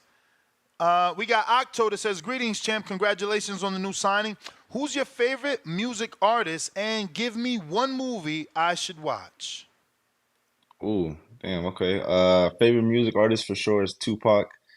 And a movie, damn. Okay, I could give you like two. I could give you like two. You could either watch Heat with Al Pacino, Robert De Niro. That's a good ass movie. Or you could watch Training Day with Denzel Washington. That was a good one too. Nah, two good movies right there. We got Boxing Talk Up North from Toronto, Canada. Shout out to Ness for informing the community about you. Do you see yourself moving up to multiple divisions and competing for multiple titles? Yeah, most definitely. I want to win though. Obviously, before I move up to 47, I want to win titles in each one first. So I'm not expecting to move up before I win a title in each weight class. So hopefully I'm able to go up to high too, because I'm a pretty big guy. So I'm hoping to go up to at least 60, 68 by the end of my career. Wow, 68. Okay, wow. We got Jerts 97. What's your favorite sugar-free song? Salute from Ooh, SoCal, born in Upland, grew up in Ontario for a bit. that's a good one. I think if you stay ready or while you're bushing, either one of those has to be the top ones. We got Toledo Treese in Ohio that says, what's the hardest thing to cut out of your diet when you're trying to make weight? And what did you think about the fake ass Ali in Detroit Rivera? And he's talking about Michelle Rivera. I Yeah. think Alfredo Santiago or Montana Love should be your next fight. He's still in my thing. I've been telling people I want you to debut with Montana Love. Yeah, that'd be a good fight too. He just got knocked out by no, he got knocked out by who I Paro, think right? I think Paro. Yeah, I'll sleep Montana Love. I never thought he was a good fighter. I think they blew him up way too quick, overhyped. But the hardest thing to cut on my diet, man, I think is probably sweets. I like eating chocolate and stuff, so that's definitely a hard thing to cut on my diet. But something that needs to be What's your done, right? favorite chocolate? What chocolates you like? Damn, man, I like all of them, but I think Hershey Kisses got to be my favorite one. I ain't gonna lie to you, Hershey Kisses or like the Kit Kat, the mini ones. Damn, So, that'd do be you hard. eat it at night or is it like a throughout the day thing for you? Yeah, it's kind of like a throughout the day thing for me. Oh It's not like wow. a specific. Yeah, it's not like a specific time. So it's like, obviously once you cut down to that last couple of weeks, when you gotta make that weight, it's like, damn, you'd be like, I'd be fiending Wait, for it. so you could still eat chocolate while in camp, but just when it's time to cut, you cut it out. Or you're saying during camp you don't eat chocolate at all. No, I still eat some, but I limit myself to how I usually eat when I'm off of it. You get me? So I usually limit myself, and obviously once it cuts down to the last 2 3 weeks, I kind of I cut it off completely. Nice. We Yeah. got James Valdez from San Antonio, Texas. He says, I see Dalton Thunder Smith is in your near future. What do you think about him as a fighter, and how will that fight play out against you? I think that'd be a good fight. I think that would be a good fight, especially in the UK. I think like somewhere in the Wembley Stadium would be dope. I think that would sell out under like an Anthony Joshua Wait, card. I think that'd wait, be dope. wait, wait. You want to go to the UK? Yeah, I think that'd be dope. I think I'll get new fans. Obviously, Metro, I mean, they based out of the UK, so they always put up big shows over there. I think that'd be dope. I want to expand my thing more so outside of the US too. I want to be able to I want to say I'm a global icon too, not just a USA star or stuff like that. So I think that'd be a dope fight. And I see myself knocking him out. I thought he had a good performance with Cepeda, but Cepeda's not really like that. So I think I really expose Dalton Smith. Now, we had a debate, but you got to wipe everything you just said out your mind. Whatever you said doesn't have anything to do with this. It just triggered this conversation, right? So Yeah. our debate was, my belief as the host of this show is that boxers do not dream of one day fighting in Wembley or O2. Their dream is to fight in Vegas or New York, whatever we consider the mecca of boxing. Is that did you ever dream of fighting in Wembley, and is that like on your list, and is it the top of your list, or is Vegas and New York before Wembley? That's a good question. No, I never thought of dreaming of fighting Wembley. I'm gonna be honest with you, but I have dreamt of fighting all over the world. I did one already in Nicaragua, and that experience to me was dope. I thought that was, I was like I said, man, it was a different experience. And just watching these fighters I used to watch, man, they used to fight all over the place. They used to fight in, Philippines, and the Thrilla Manila. They used to fight in Africa. So I kind of wanted to do the same kind of thing. So, but definitely I wanted to fight in Madison Square Garden in New York. Vegas is at the top of my list, but there's a lot of fights there, so I know that's always gonna come. But really, I want to fight all over the world. So that's kind of to answer my question, not Per- specific to Wembley.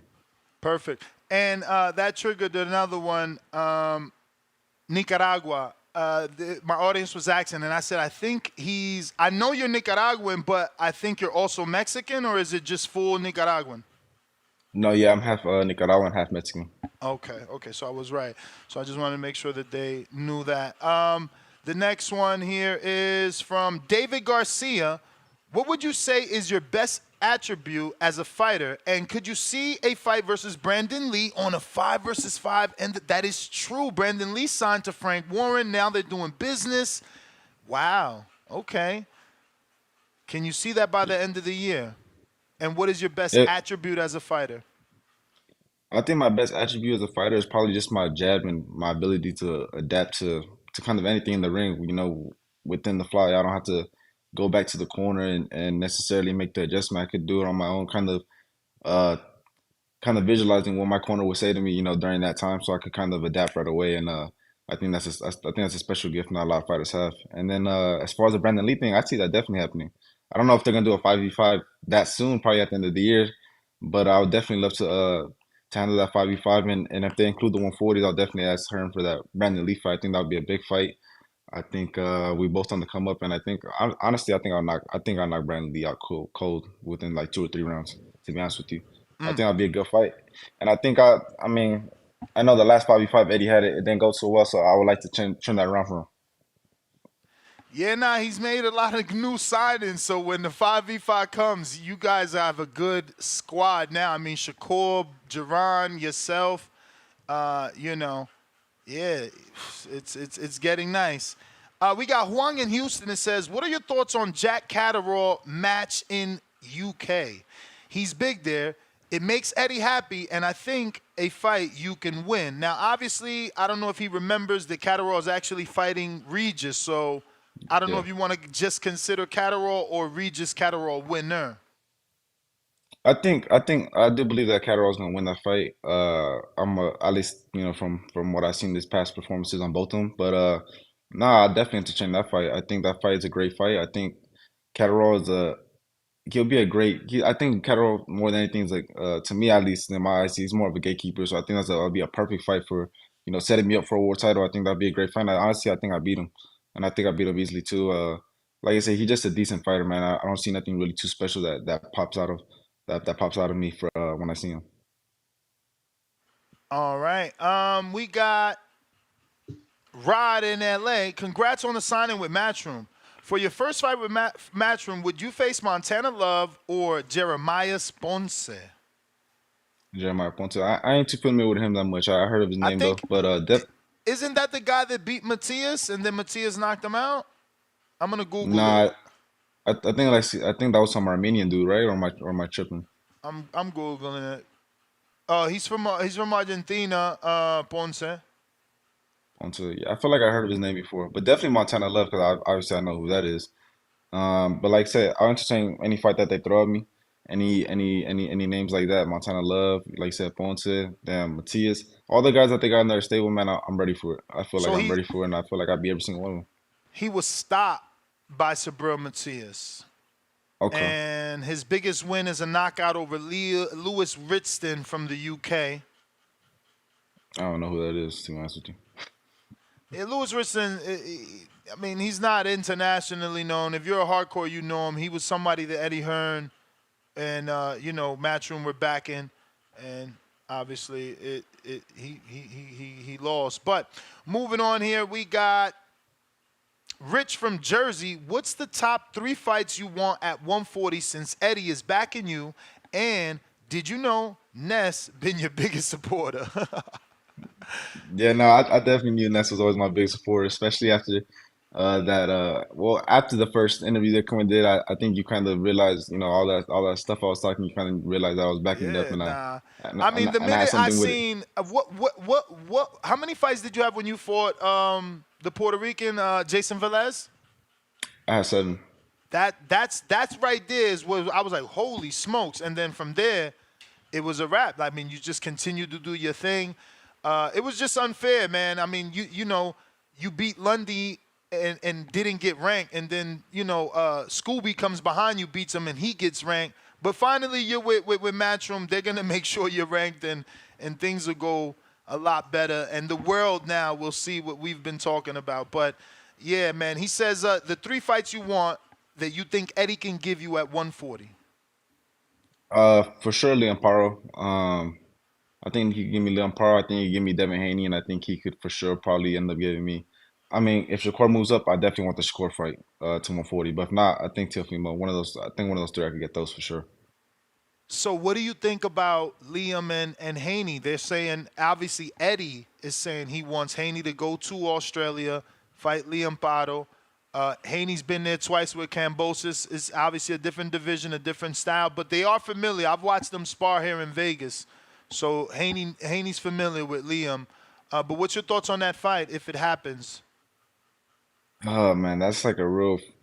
If you were saying Devin Haney before the Ryan Garcia fight, I said Devin Haney wins that fight. But now it's kind of more like a 50-50, and I don't really agree. And a lot of people may agree with that, but I don't agree with Haney fighting Paul right away after a big loss like that. But I mean, like I said, I can still see him beating him. But I think right now Paro, I think might have the edge just for damage taking. I think Devin took a lot of damage his last fight, and I think Paro right now is more the fresher fighter. So I'll give the edge to Paro winning that fight by decision, of course. I don't think he knocks him out. All right. I got Malcolm in New York City. Ness has been pushing you on in this platform, and I caught notice when you and Hank Lundy had that back and forth on here. With you in Matchroom now, any plans to get ranked? And if so, what route will you go? And by route, I'm assuming he means which sanctioning body would you go after first? Right. No, most definitely. I mean, obviously, we're looking to get ranked. We want those world titles, right? So we're looking to get ranked. And as far as the titles, I got nothing specific, to be honest with you. Like I said, I know uh what's him call it? Paro has the WB. Which one he has? No, he's Or he the has the IBF. IBF. He has the IBF. He has the IBF. And then you got David Haney with the WBC. So I'm sure they'll probably want to push me those two routes since they work with those two more continuously. Obviously, Teofimo's with Top Rank, and then who else we got? Rios with PBC. So I think most likely, if anything, they're gonna try to push me to the BBC way and the IBF. Now, there's some cross promotion fights that are on the zone.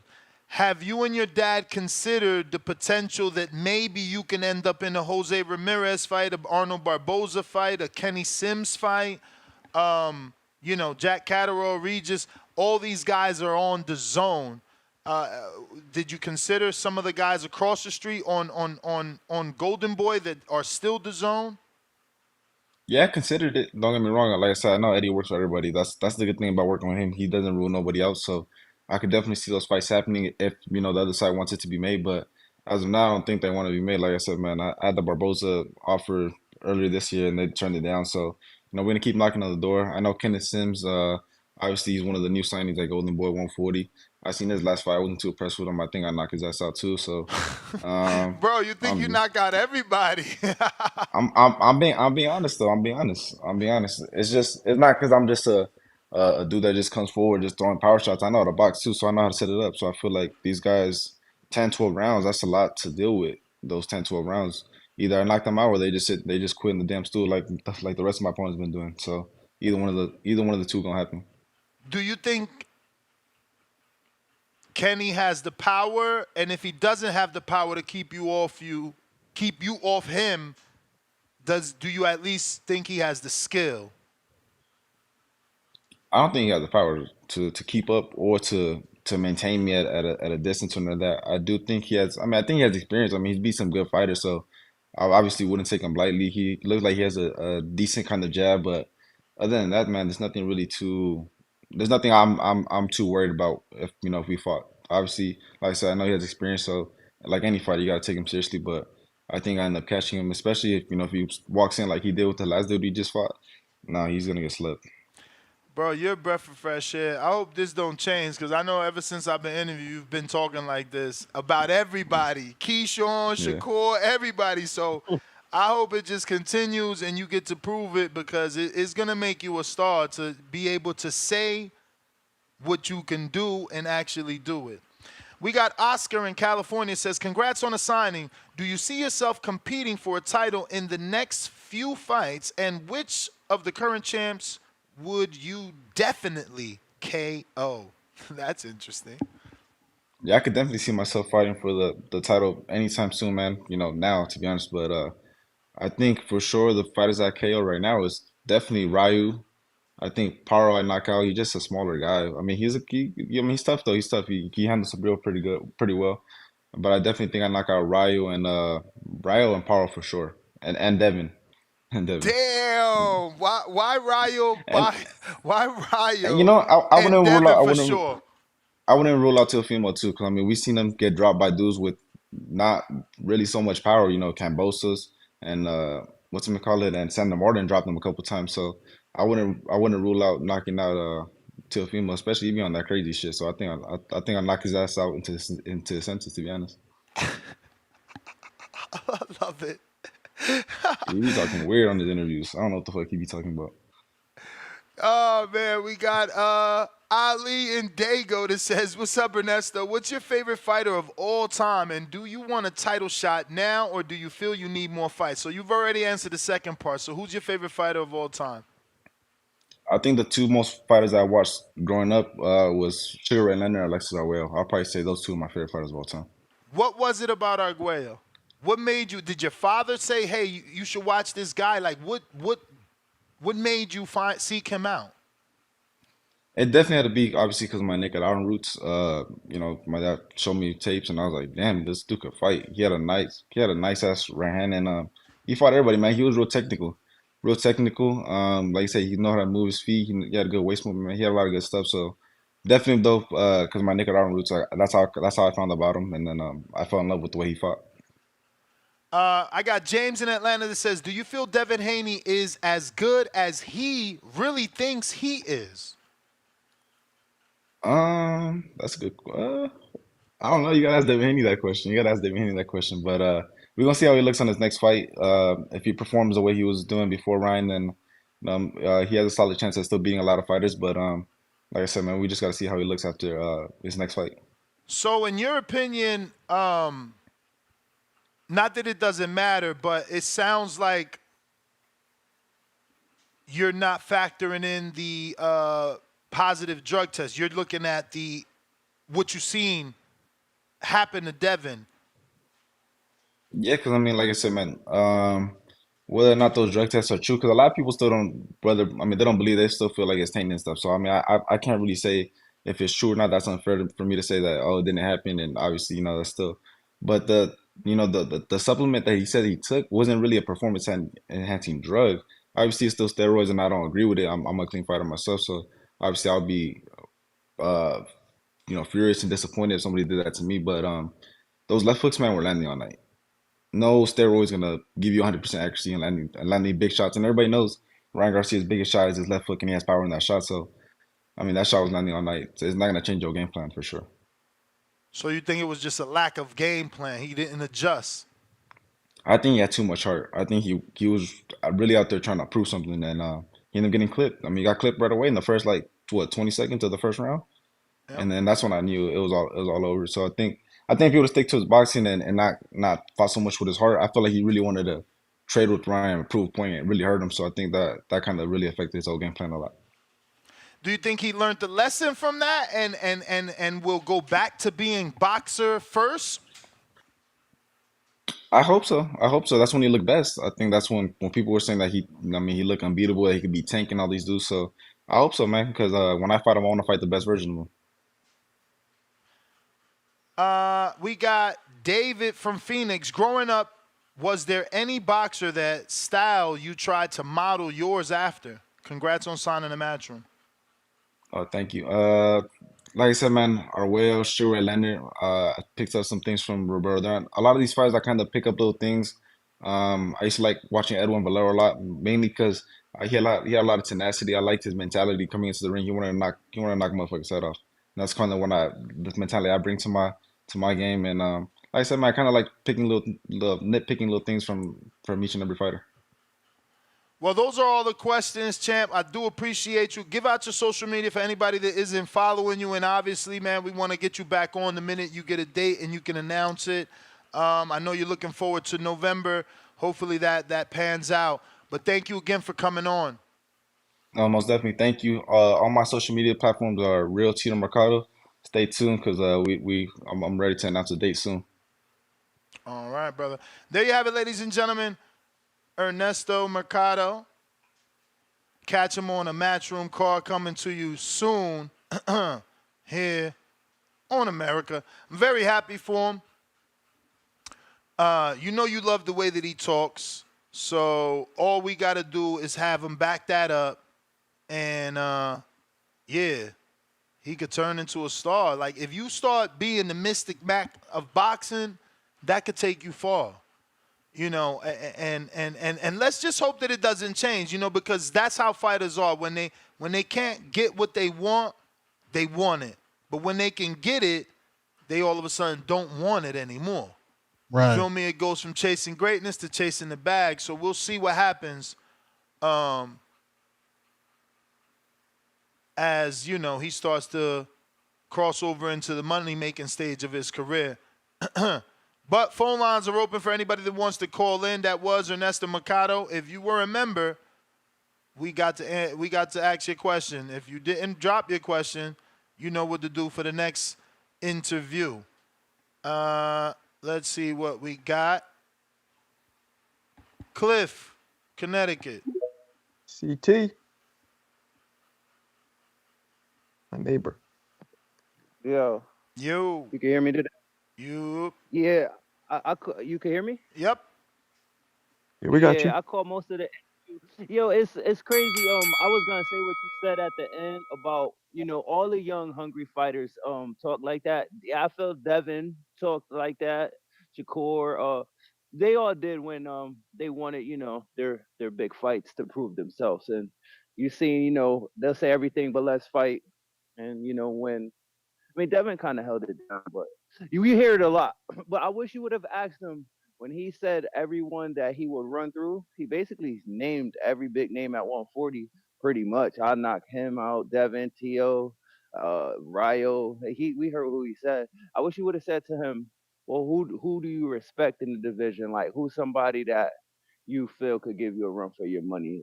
I wonder if he would have just been like, nobody, I'll destroy everyone, Patreon or if he members, baby. You could have had dropped that. somebody. I could have been like, Cliff from Connecticut said, who is your toughest fight? Who do you think is your toughest fight?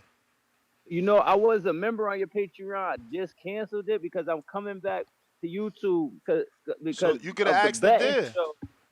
You Oh could have, yeah. I gotta get Because we my got YouTube a on page back. there and on Patreon, but it's all good. I wish I would have asked it. I didn't, it didn't cross my mind. We ain't even asked about Tank because he's at 35, and I Yeah, know he's at 40. Tito's not going back down. Right. But he had no respect for anybody, so I always wonder if there was anybody that he does respect because it seemed The like he funny thing didn't is really. he's always sounded like that, and you could tell it's real because look, he laughed with that cynical laugh, like, yeah, Shakur on my side of the street now, so hopefully we could get that fight done. Because I'm telling you, I interviewed him years ago. He was talking greasy about Shakur. He kept saying, they know me, man. They know me. They trying to act It like they came off don't know sincere. me.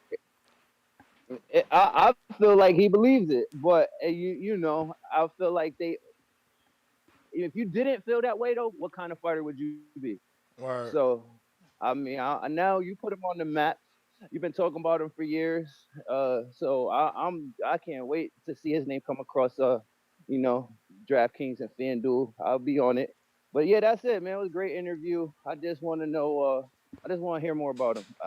I'm good though. I'll All holler. right. You know what's crazy? Jose Cepeda would have been a good fight for him too, but he's busy. He's fighting Ivan Redkach, but that could be a future opponent. Like if you're gonna give him baby steps, you could do Montana Love, then do Jose Cepeda while you keeping them busy, right? Because you do Montana Love, you introduce them to your audience. In the same time, Liam Pardo, Devin Haney gets made. That fight happens. He gets his second fight with Jose Cepeda. Then he could get the winner of Devin Haney Pardo, winner of Jack Catterall Regis, because he's built up. You may feel like it's your Because time. he already got enough But it's decent not your names. time. Like, they matchmakers already know what he working with, bro. There's no mystery. James, $2. Keith Thurman versus Quentin Randall. Yeah. I don't think Keith gonna do that. Keith has never took in a low-level tune-up. Is he even still active? Like, Well, we trying to get him active because the Zoo fight is in Florida, in Orlando. Keith is from, St. Pete, about an hour away, maybe hour and a half from Orlando, So we just trying to make PBC get the best card to make us come to Florida. I want to go to the resort. I love that resort. They know I've been there for lesser cards, so we just need to get the right card so we could go there. They have a beautiful stadium club. I have a relationship. We could do a live show there for these fights. They have, bro, first of all, there's no sports bar in Las Vegas that's set up like their sports bar over there because they cater to boxing. All the TVs in the sports bar be on boxing, bro. And they got fire DJ. You know what I mean? And they got great food. Me and Keem had dinner there with our wives. They got fusion. It's not just like bar food, They got a top chef in there. We got James with $2. Keith versus Alberto Palmera or Peter Dobson. Again, My boy don't do those types of names. I guess I gotta Google Keith's name for this kid, bro. Like, you wilding right now. Keith don't do names like that, man. I remember interviewing Keith one time, and he told me, Jesse Vargas is a tune-up for Keith one time, Thurman. You understand? Look, Keith's tune-up is Barrios. Keith's tune-up was Josecito Lopez. And Keith's tune-up was Collazo. Coming It's off weird of though how we haven't heard much from him ever since the fight got canceled. Now I haven't heard anything. He's not on social media really. I mean, that's the problem with Keith. When he's not fighting, that's why if you look at his social media, specifically Instagram, he's probably still around 300,000. He's not a poster when he's not fighting. That's his major issue. He does not stay active. That is horrible. You're destroying your algorithm. It's like a flat line. Your heart's beating, boop, boop, boop, boop. The fight's over, boop, you're dead. You got to keep pumping stuff out. Yeah, bro. Dude's crazy, bro. He's crazy. But yeah, Keith don't do like low-level tune-ups. Josecito Lopez, former world champion. Barrios, former world champion. And Collazo, former world champion. Keith don't do tune-ups. And I'm only giving you once he was already an established champ. Like, What is he now? 35, 6? Older maybe? Not sure. I'm gonna have to. Damn, I ain't never know all this time, bro, and I ain't never know that was his middle name. That is wild. What's his middle name? Dude, I don't even want to say his middle name. Fitzgerald. That's Fitzgerald wild. Thurman. Yeah, he's 35. Yeah, he's there. November. He's ready to get He's about cooked. to be 36. He's ready to get cooked. This is the age Canelo cooks all the people. Kovalev.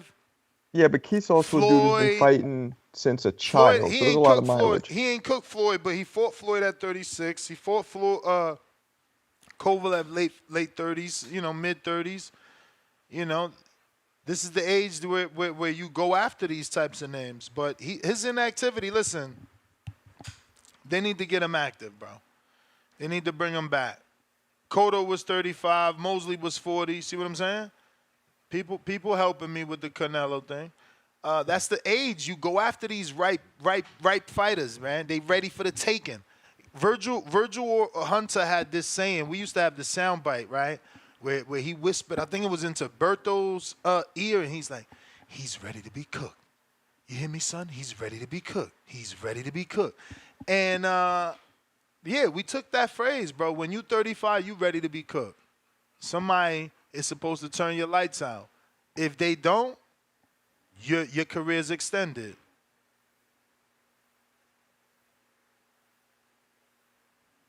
Well, we'll see. I hope he fights, because to me, he's one of the more exciting, fun dudes to watch. Still high level. I think he can still compete with everybody at 54.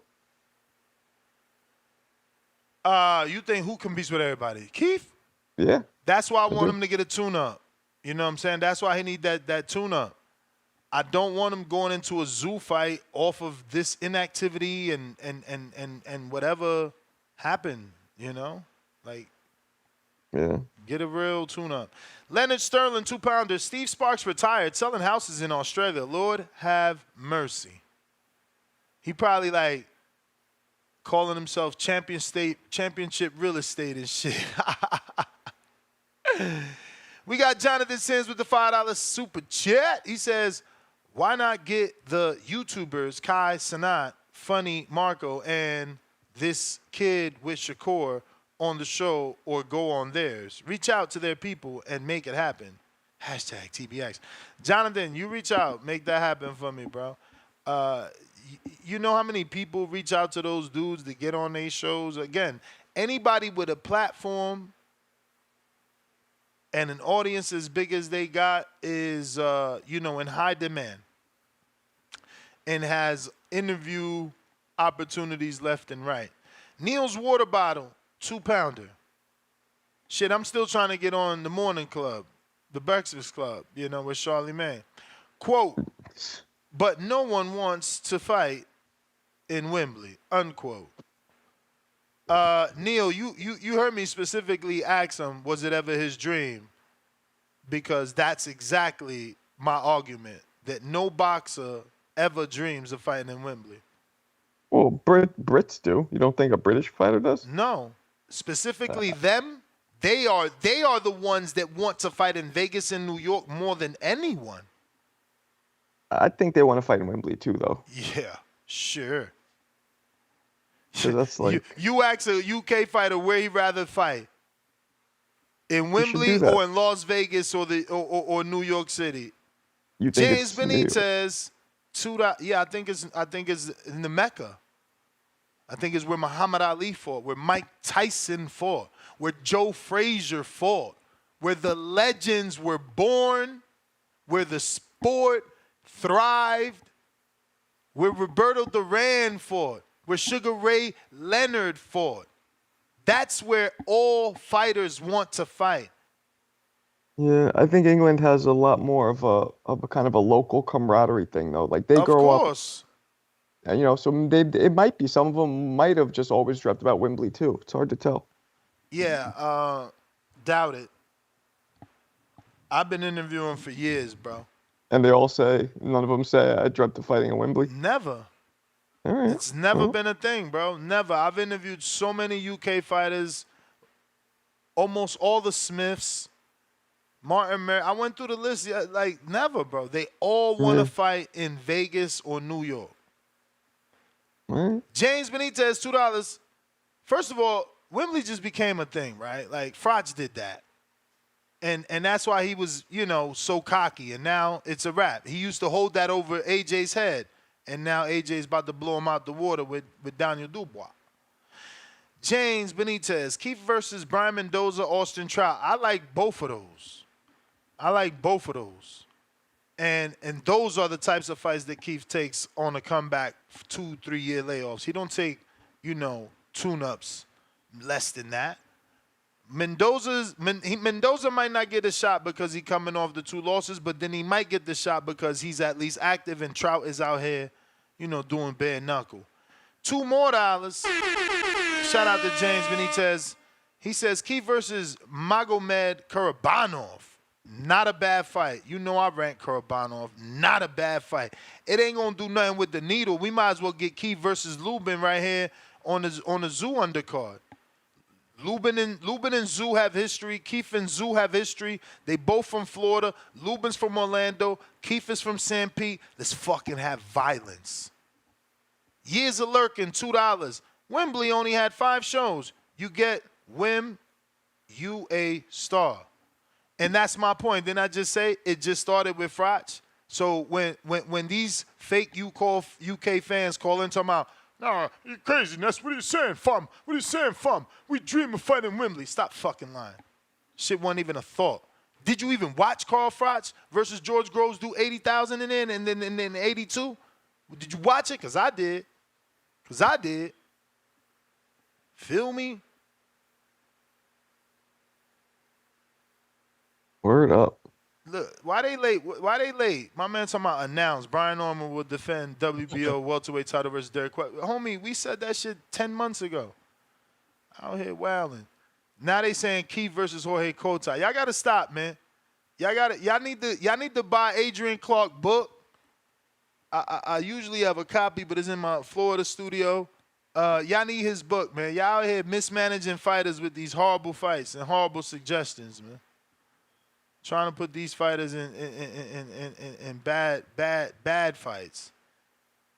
Shout out to Keyshawn. It's officially been announced. I just got the press release at 9:09 from my good friends over at Top Rank, and he is officially fighting Gustavo Lemons.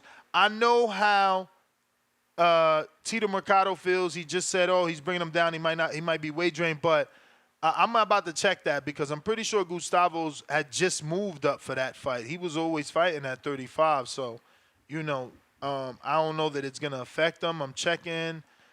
So that was actually his second fight at 40. He fought Lee Selby in 2022 at 135, but he went down to get that fight.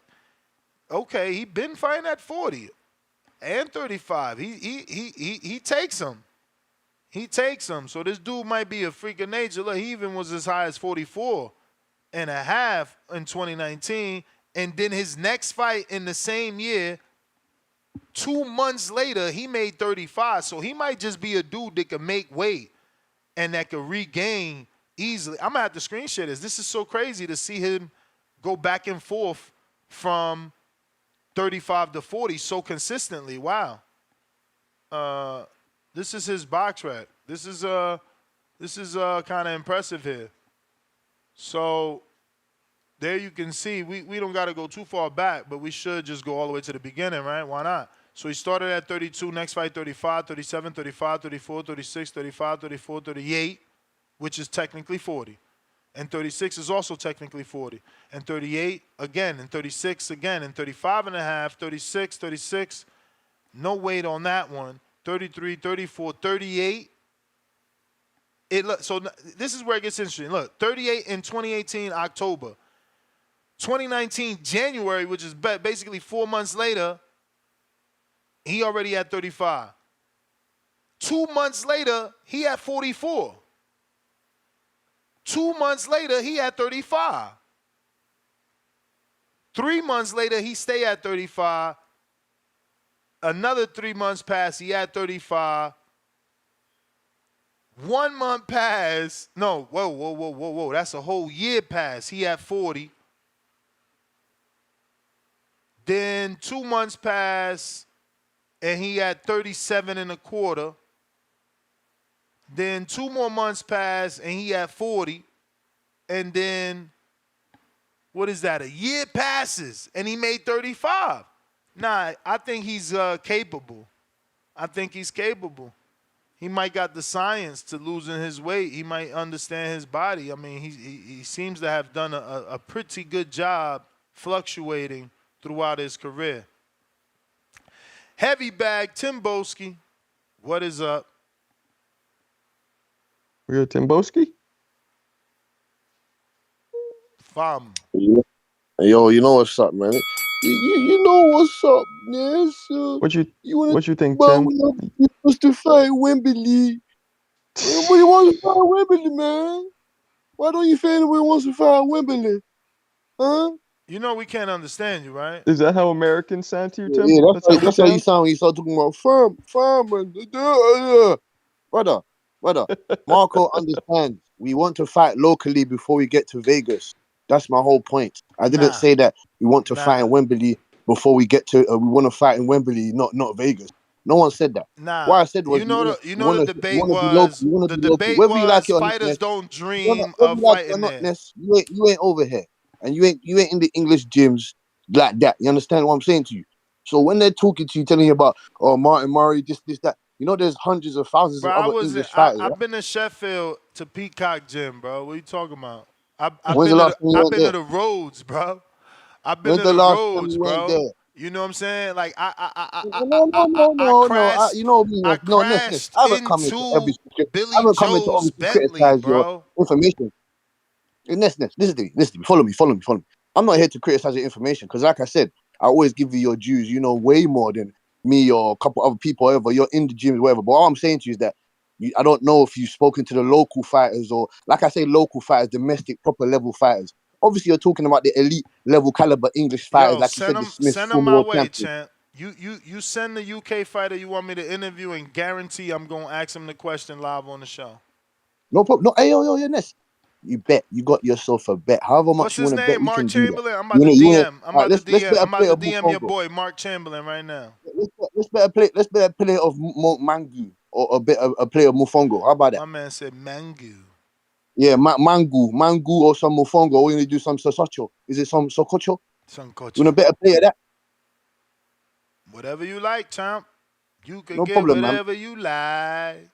No problem. Like I said, man, listen. Salute to the community. Salute to you, Ness, for the work that you do. Marco, Tone, King Amina Essex, the community. I hope everyone's having a great week. I hope everyone's family is well and healthy. We've got interesting topics to always talk about. Murtazaliev, Tszyu, great fight in my opinion. Joker, P-Lot knows they've been watching Murtazaliev.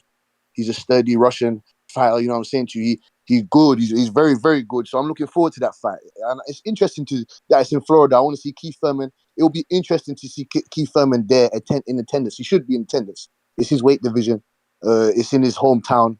Well, when I say hometown, Florida, right? So there you go. I would like to see that fight get announced. Well, yeah, I want to see him get in the ring and try, battle with one of them two. See if he can still have a say in the division.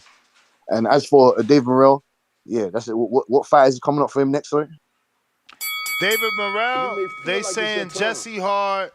but They it's not your saying time. Alexander Vazdek, and they saying what's the other rumor name? What's the other rumor name? Fucking hell, escaping me right now, bro. no problem. That's quality. Listen, Jesse. I appreciate you giving me the time. Listen, that's quality opponents for David Morrell. He had to go back into the war room, work on his craft, and come back and face those sturdy veteran opponents, man. That's a sturdy competitors there for him. You know what I'm saying to you? So I appreciate that. Thank you. Don't let your past haunt you, and make sure everyone keeps up on the boxing shit, man. We're crackheads out here. We're crackheads, dope fiends when it comes to this boxing shit. You understand? So salute. All right, champ. Appreciate you. Dope. We Wembley. just sent a message to my man Mark Chamberlain. Let's see, could we get him on the show? We're gonna ask him his dream and where So he like, wanted you to think fight. if you asked Tyson Fury, where would you rather fight? Sold out Wembley or sold out MSG? You I think ain't he'd say, go with but them? again, the question isn't where would you rather. Where have you dreamed? Yep. Well, When same you thing. were, training, coming up, when this was just a thought in your mind, where did you dream of having your fight? That's it. That's it. Okay. It's just that simple, bro. Like, everybody wants to fight in Vegas because that is considered the pinnacle. That is considered the elite fight in Vegas.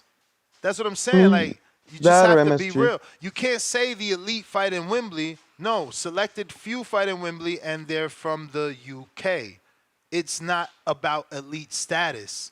Las Vegas is your creme de la creme. Mayweather. I mean, the names go on and on. Hatton brought 30,000 people here. You think his dream was to fight in Wembley because he never fought there? I get it. I'm curious to see if somebody who grew up in England would still think that. Well, didn't Hatton grow up over there and he brought 30,000 to Vegas? Well, yeah, that doesn't mean that he grew up dreaming to fight in Vegas. You don't know unless you interviewed him, I Bro, don't know. every fighter, that's what I'm saying, my bro. How can you grow up in a sport where the greats fought in this country, in this state of Las Vegas, and that's not what you want to do? Like, it doesn't make sense. Like, when you're watching basketball, you get influenced by the people that are playing, and that influences your future position, whether you're going to be a shooting guard, a center, a power forward, or you're a shooter. You're Steve Kerr, So you follow guys like Larry Bird because he's a shooter. So in boxing is the same. You don't fight in Wembley. Who the fuck fights in Wembley? They making it popular now. Cool. Maybe 10, 20 years from now, that's going to be a location. Maybe not. Vegas is the location. You think Inoue thinks the same thing? Or he's happy with fighting or he dreamed of fighting in the Tokyo or whatever the hell it's called? I still think that Inoue dreams the same thing because who's he influenced by, if not by Mike Tyson? Who? Like, who are these guys' inspiration? It ain't fucking Bruce Lee, bro. It's Yeah, but boxers. No, I get what you're saying, but that's assuming that everybody's dream goes that way. Just because they saw Tyson fighting doesn't mean that they don't want to picture themselves in the big fights, but maybe the big fights happen in their hometown. It's just the perception of success, my brother. If you're fighting in Las Vegas, you are a star. You can't fight in Vegas if you're not a star. You gonna fight in a club show, the Cosmopolitan 2000. You can't really tell people you fought in Vegas. But if you fighting in the T-Mobile and the MGM, the Thomas and Mack, like, bro, back then, whatever they used when I think it was Thomas and Mack they used for Sergio Martinez versus Julio Cesar Chavez, and then Canelo was in another building here in Vegas at the same time fighting Josecito Lopez. again, bro, how many fights has Canelo got in Mexico that are big fights? Not a lot. It's just, it is what it is, bro. Like, Las Vegas is the Mecca. I guess just like Brits have their own world. Like that's why their stars there are so big for them. But that's what I'm saying. I'm not making it about the UK. Everyone, bro. You just said a new way. Where the fuck is Tszyu fighting, bro? Where is Tszyu fighting consistently? Australia, yeah, I get it. I just think that England, it's its own, like, I don't know, man. I think a lot of them might dream of staying right there, just being in the big. I don't know, but you might be right. I mean, again, I think it's only like 5 people fought in the building, bro. Like, it just started with Carl Froch, right?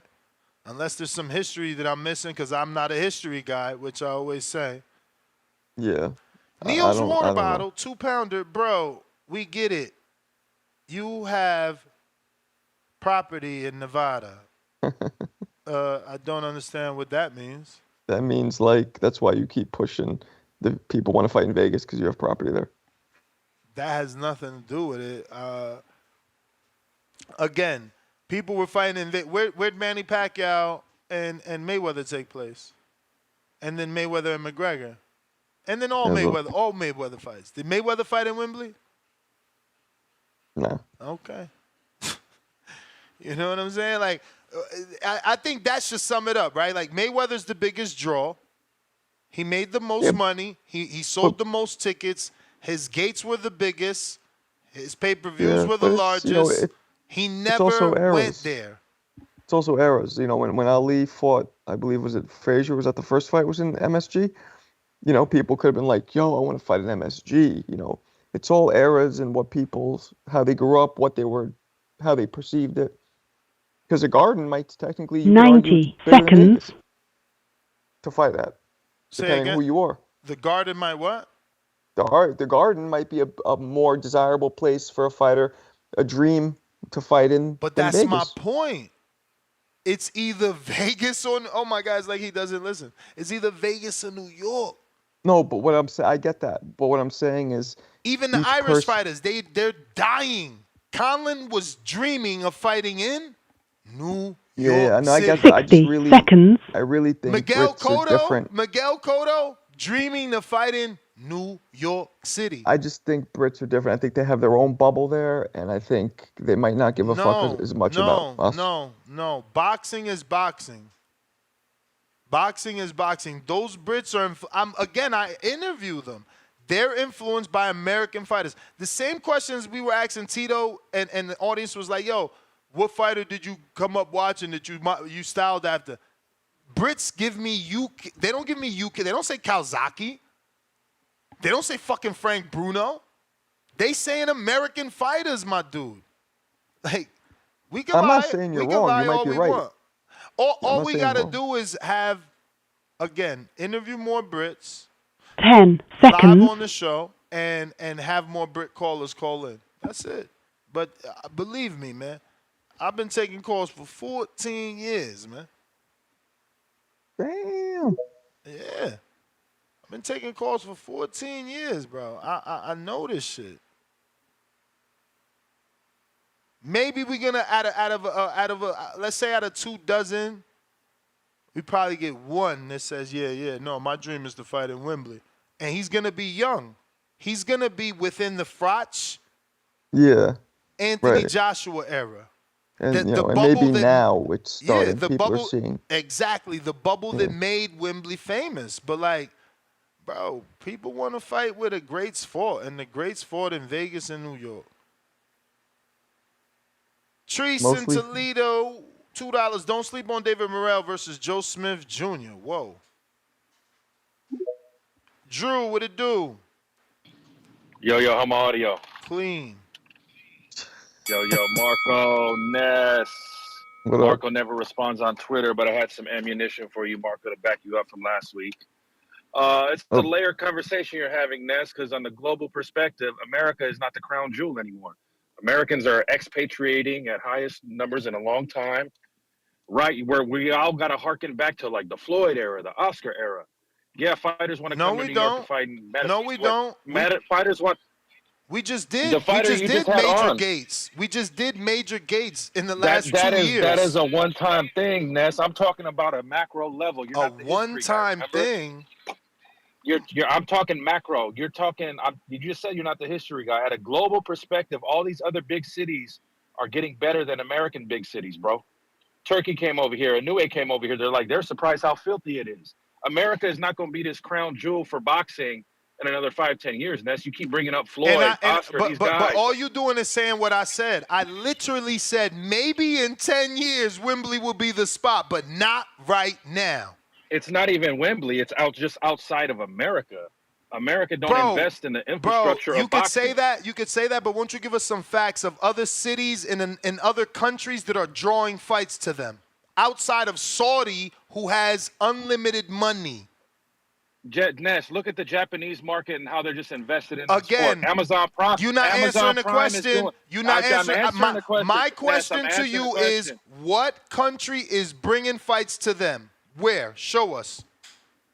You're trying to pivot the argument, Ness. How am I pivoting the argument? You're saying that pivoting we're You losing. just said name a country. You're saying that we're losing the stronghold on the sport and that other cities are starting to dominate. So tell us where those fights are happening, Drew. I just told you. Where? Ness, Japan is invested. Bro, you're talking about one fighter. One fighter. No. Cap, Did you man. not see? No. Did you not see the fucking Amazon Prime rollout for a 2-night extravaganza in Japan? No. Exactly, because you don't follow the whole fucking sport. No. Okay. And again, it's one You fighter. said you don't follow. You said you don't follow the smaller weights. Tell us. Amazon's doing a Tell us 2-night who. extravaganza. Tell us who. Drew. Takuma Inoue's headlining, and then fucking Junto. Come on, Ness. You don't follow the small weights. You've said it plenty of times. Drew, and what is that doing? Ness, those dudes are Ness, from that country. Like, bro. You're not a geo. No, Drew, you're not going to get that off. You're not going to get that off. No. Hold on a minute. You're not going to get it off. Hold on, brother. Hold on. Go ahead, Ness. I love this. Your argument, you came on and said other countries are becoming the new spot. America's losing the hold.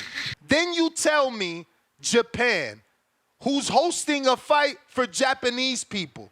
They're not bringing Americans to Japan. You are lying. No, Ness. You're trying to pivot the fucking argument, Ness. America draw what the argument is that other nationalities, other countries dream of fighting in Las Vegas and New York. And guess what we are doing? Matchroom and the other people, Frank Warren, they fought in where? Los Angeles. We didn't fight over there. We didn't fight in the UK. No, I'm not. It's the same argument. Yes, you are. Fighters dream of fighting here.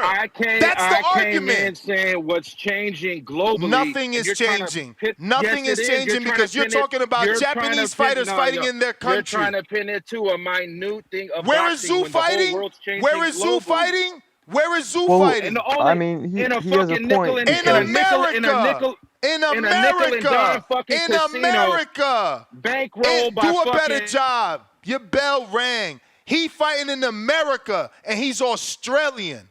What is he talking about? You have a point. The Japan thing is only because they have a popular fighter there. Exactly, and they're fucking. He's talking about a Japan bringing a Japan fighters from their own country. But no, England might get there. America is hosting other nationalities, other countries, and they're making money here. What is he talking about? You're not giving me no, you don't watch the sport as a whole. Bro, you're talking about Japanese fighters fighting in their fucking hometown. So a Nicaraguan's about to call and tell us about the big fight happening in Nicaragua? Bro, nobody gives two fucking fucks. But England, I think, is starting to build at this generation where maybe they will be at that point. Because all these great heavyweights now out of England, and it's just building. Bro, but we'll see. It's cap. We didn't even get Wilder AJ in Wembley. It's cap. Listen to me.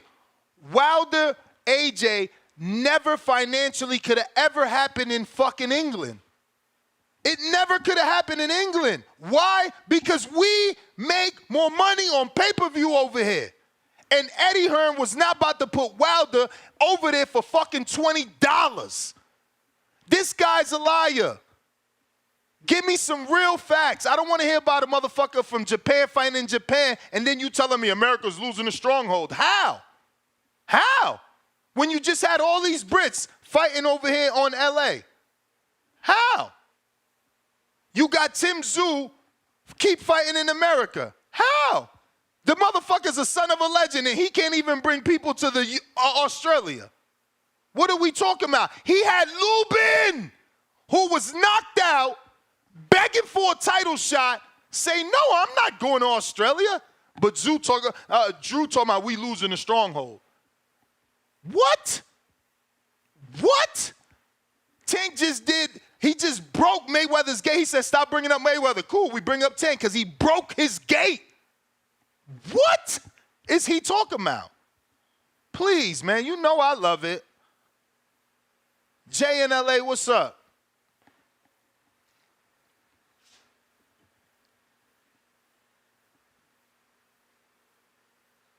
Jay, LA. What do you say?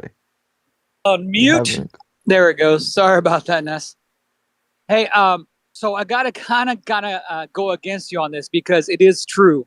British boxing has been coming for a long time. Not that they've taken over. You know, USA is still primary, the place to be. Vegas, New York, LA, right? But for certain fights, I'm telling you, Wilder would have never sold out an 80,000 seat stadium, where he would have with AJ back in the day in England. Champ. And that's where I think they fucked up. Pause right there. Sorry. Just pause right there. Yep. Can you explain to the audience why Wilder wouldn't have sold out 80,000 in Wembley? No, I'm saying he would with AJ. Uh-huh. Now, let me tell you where they effed up the bag in this situation. It was a high risk, and Al Heyman, knowing what he knows, knew probably that Wilder would have gotten knocked the fuck out at that time. Mm-hmm. And he knew that would have killed basically Wilder's, mobility to be able to get him to bigger fights going forward, right? Mm-hmm. But here's the catch. Wilder should have taken that fight because at that time, imagine if he knocks AJ how out. long you been watching boxing? I am. So check this out. No. Just how long you been watching the sport? Oh, dude, you're talking about I grew up as a kid watching Hagler and Hearns back in the day. Okay, so my question to you is, when has there ever been an offer for Wilder to fight AJ in the UK? There was the offer. Remember that it was turned down because it wasn't enough money on the Wilder side. That was the excuse we were hearing, right? Which but offer? Realistically, be specific, because I remember clearly $12.5 million flat was not a UK fight.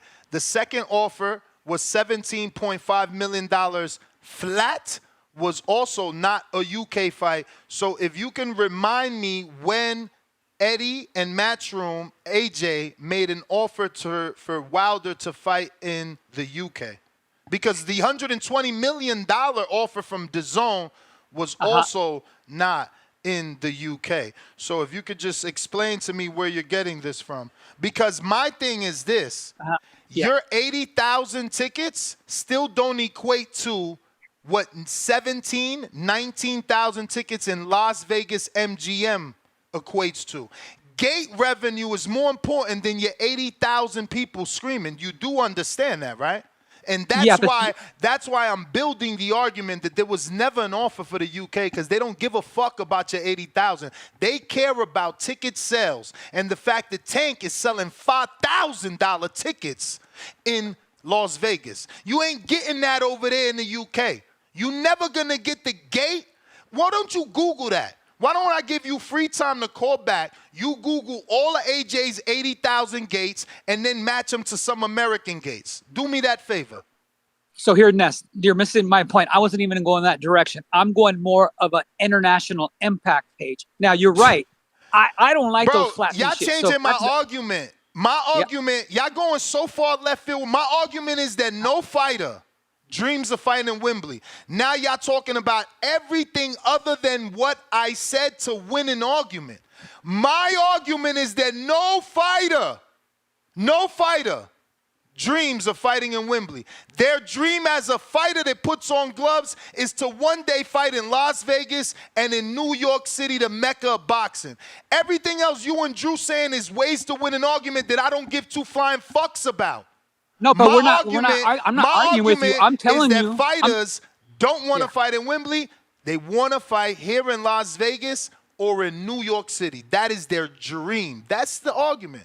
I don't want to hear nothing else about economics and all this weird politics. That's not what we talking about. Y'all trying to make it into everything other than the fucking what it is.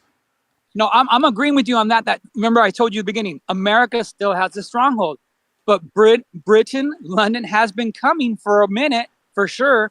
And Show me the gate, man. Show me the gate. Their AJ sells 1.5 million pay-per-views at $20, my brother. Yeah. He sells 80,000 tickets and makes less money in the gate. What are you talking about?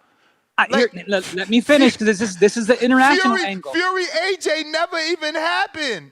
It's going to take Turkey to give them the free money because they know they can't get the money in the UK. Bro, so you're tripping, man. My angle is this. You're right about that side. That's good. British is coming. Where Wilder could have capitalized on that. Imagine Wilder knocking AJ out at the time. He goes from being just a primary U.S. star to international star. And imagine the money now he can get anywhere in the world, especially coming back to the USA. Maybe now Wilder sells 80,000 tickets at home. I got to let you go because you want Wilder to follow AJ's blueprint when Wilder's the one that has the record gate. It's Wilder and Fury that did 17.9 million, my friend. But that was a cherry pick. Bye. Shut up. You see what I'm saying? You deal with stupidity, and this is what happens. You give them the answer, it's a cherry pick. What does that have to do with the goddamn conversation? I thought the conversation is that the UK is gaining a stronghold, that the UK has traction, but the UK heavyweight had to come to America to make his biggest gate and biggest payday. But then you want your argument to my counter is it's a cherry pick. Get off the phone. Pay now, because you don't want to talk like a real boxing fan. Cherry pick has nothing to do with what we're talking about. These dudes keep changing the goddamn argument. Has a fighter ever been interviewed and said, I want to fight in Wembley or I want to fight in Vegas? That's the argument, bro. Or stick to the script of the topic, which is Tszyu, Bakhram, Florida, David Morrell, Minnesota. We got to stop the cat, man. What up, champ? Yo, me oye. You hear me? Yeah, bro. Say no more. Bro, man, what are you talking about? For one, AJ knocking out Wilder. Don't forget, that was when Wilder was at his peak, at his master confidence. He was landing that right hand. And we seen what AJ can't take a hit, man. Wilder would have definitely had a great chance of laying AJ out. And for two, bro, what are you talking about? America ain't losing no stronghold. All these fighters around the world want to fight in Vegas. All these fighters want to fight in New York. They rather fight in Miami. What are you talking about? Who want to fight in UK like that? Nobody wants to go over there. People go over there when they have no other option. When they have no option to fight for the belt. A guy over there got a belt and they go over there. Like Gervonta Davis in 2017, he went over there. Why? Because he wasn't a name yet. So he had to take the risk and go over there to take the belt off, I think it was Walsh or something like that.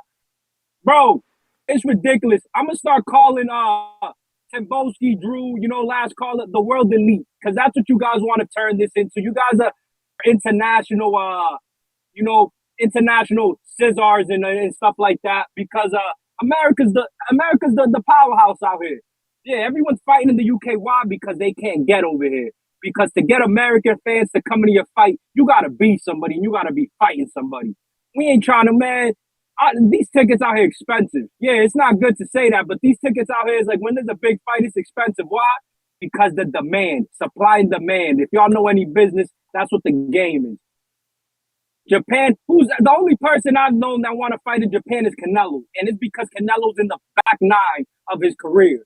And he probably wants to go over there and, fight in Japan so, he can knock kick that off his bucket list type thing. But he's like really the only one. He's never fought in the UK when he's cut up. Why? Because there ain't no big money over there. Ain't no big money over there. Like, let's cut it out, man. America's the ones moving it. But back to the card. Tszyu gotta be careful with this Bakhram dude, man. Bakhram's a power puncher. Yeah, he hasn't. And Tszyu, I'm not agreeing with everybody. Sure, he throws a lot of punches, but it's different throwing a lot of punches versus Clay than throwing a lot of punches with Tszyu. Even though I don't believe Tszyu got devastating power. So it's gonna be a different type of fight. Morrell, the thing is that these Cubans, they don't like be in Miami. They don't like. It's like the Dominican fighters. What do I tell them? Dominicans like the flashy stuff. What do you got to do? Promote yourself. Rent a Ferrari for a few days. Go talk to a jeweler. Borrow a big diamond jewel, a chain. Invest in yourself, because if you look like a bigger star, if you look like you're making big bucks, even if you don't, people like, oh, who is this guy? They get intrigued. They start looking you up. And if you're handling your business in the ring, people will gravitate to that. People like the, like they say in DR, La Falacia. They like seeing that you're this big guy. The Dominicans and the Cubans, they look like regular people. They look like they look like they're like David Ortiz.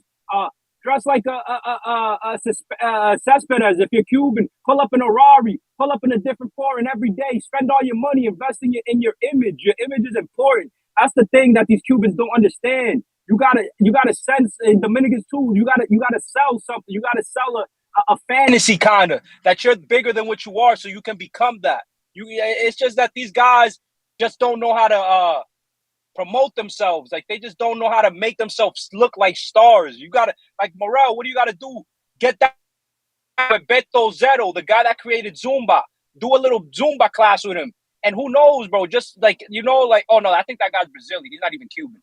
I'll take that back. He's not even Cuban. Get down there with one of them Cuban people that, move, shakers and movers out there in Florida. Dominicans, get with David Ortiz. Even pay him. He's about his money. Pay him something small, and he might do it. For a shout out. Go to a jeweler, borrow a big diamond chain, do a crazy photo shoot, go to a rental, get some Raris, run an Airbnb mansion and just cap. Be like, yo, I just bought this mansion. Start lying. That's what people like. I'm out. Bro, the last big fight Japan had was Mike Tyson, Buster Douglas. And if you want to be technical, then the last big fight was Gennady Golovkin versus Ryota Marotta.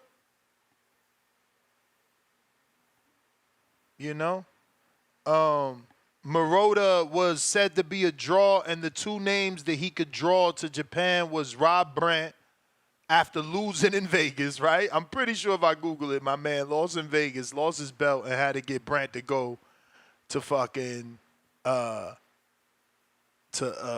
Japan for the rematch with the money draw, right? Look, I'm too good. He lost to Rob Brandt in Vegas because the Japanese dream was to fucking fight in Vegas.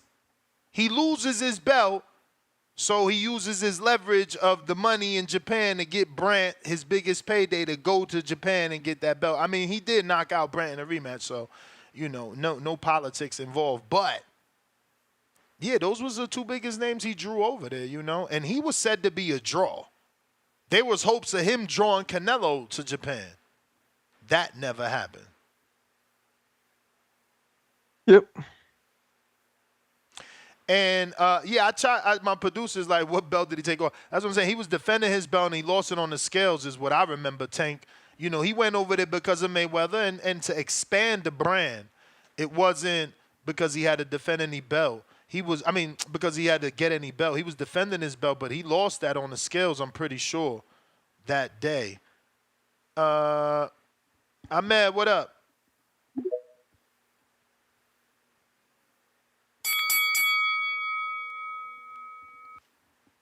Hey, Ahmed. Ahmed. You're not coming through.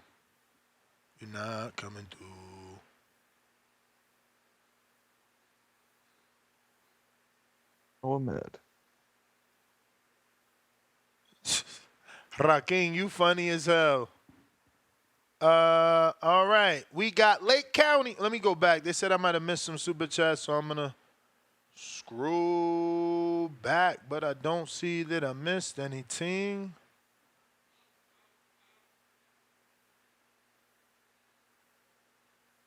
Oh, maybe I did. Jonathan says $5. OG, don't give me excuses. X, you know Bill, who knows Devin, who has contact with Casanat. Same with Funny Marco. Same with Gilly the Kid. Use your network. Hell no. Hell no. I would never do that. I don't ask fighters for nothing other than the interview. I would never ask them to introduce me to anybody. Yeah, I can't do that, champ. There's certain lines you don't cross to just, have some sort of professionalism. Now, if a guy like Sean Porter, that's different. I think Sean and I have a better relationship, and he's a content creator now. So I think I could maybe, but I think I don't want to do that either. I would never want to ruin the relationship where now Porter feels like I'm going to ask for things. You feel me? Lake County, $2. Drew loves Japan like a Jay Dilla album. Relocate. DC3, where you at, Timboski? AJ came over and KO'd by Andy Ruiz with a cheeseburger emoji. I'm mad trying you again.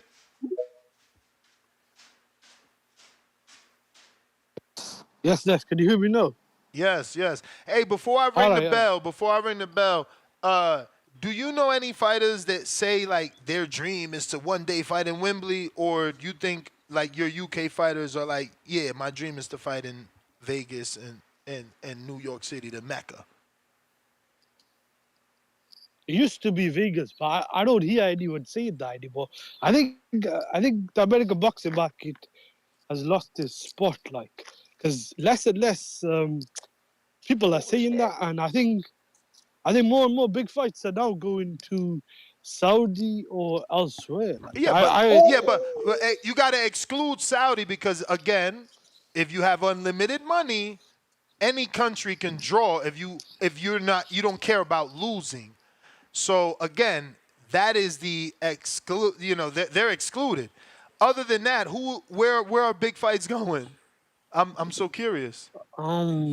It's always been Vegas. Before that, I think it was New York. Was it Madison Square Garden? Yeah. But I don't hear that much people saying it now. I think more people now up in the UK. More people now probably want to sell out one of the big UK stadiums, depending on what city they're from, because I just don't see that many people say. AJ still hasn't fought in Vegas. I think he fought once in New York. I mean, AJ went to the Mecca and got cooked.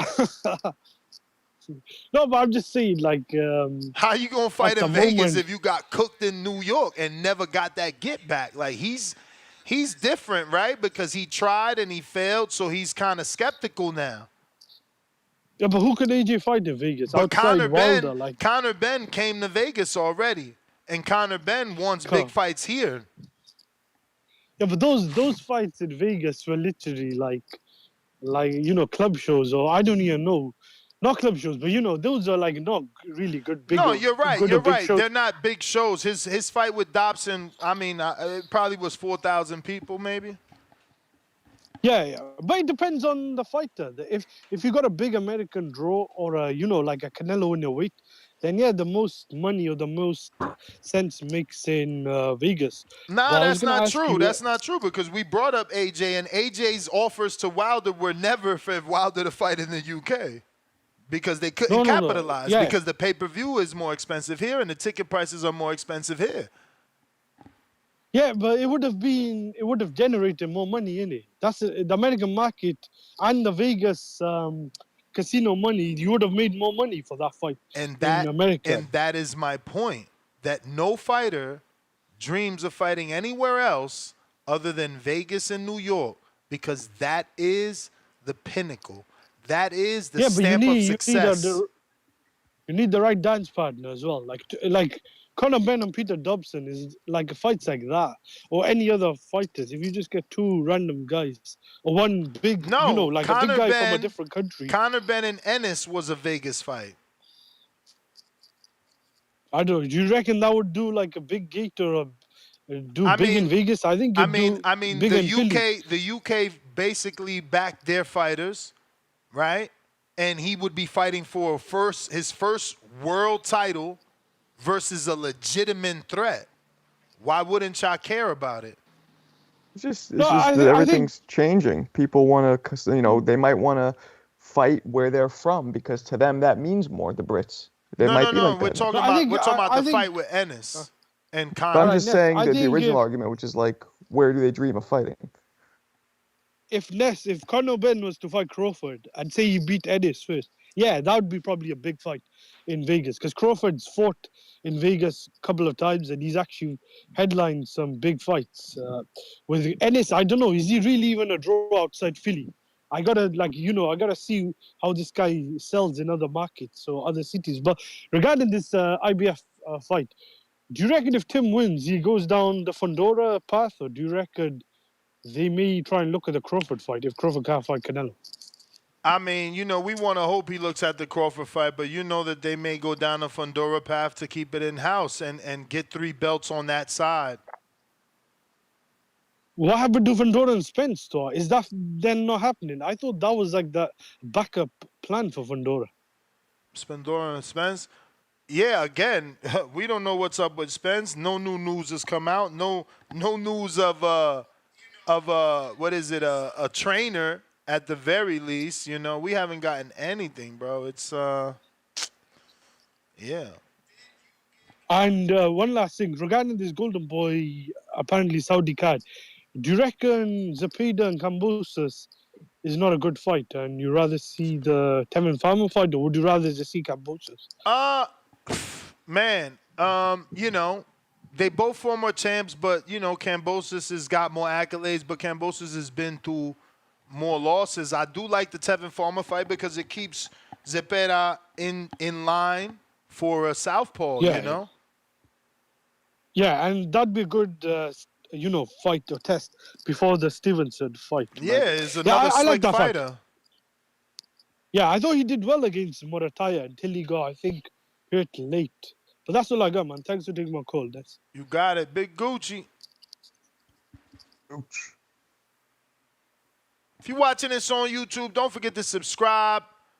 We need to get to that next goal. We still need about another 500 or so to get to 232,000. Yeah, man. Shout out TBV. Everybody smash that like, hit that subscribe, man. We growing. Shout out to Ness. Yo, is Marco still there? He's there. Word up. Shout out to Marco. I can't really see you don't got the visuals on Oh, Discord, yeah, nobody told me. I forgot. but Two Tone's still there. He dipped. He Nah, dipped off. Two-Tone bounced. He went to get some yams. Oh, yeah, man. Only the strong survive, man. Look, Tim Tszyu versus Bakhram. Oh, that's perfect, man. Now I see why. What happened? Nothing. Yeah, man. Tim Tszyu versus Bakhram, man. That's perfect, man. He's got the IB. That fight is sealed and dealed for the 19th, man. He's gonna get that. I believe he's gonna beat Bakhram, man. He's gonna be a lot more hungrier. And at the end of the day, man, with that IBF, they're gonna have to see him, man. Terrence Crawford, Fondora, or Spence, winner of that fight, man. They gonna have to see him eventually, cause they gonna want to unify all them belts together, man. So that's a great fight, man. I didn't even know this fight was being made until I think a couple shows ago you mentioned it, something like that. But yeah, man, I can't wait for this fight. I love how the division is being set up right now because you got Terrence Crawford with the WBA Super, he's gonna fight he's gonna have to fight the number one WBO ranked fighter, right? Because Fondora is gonna have to vacate.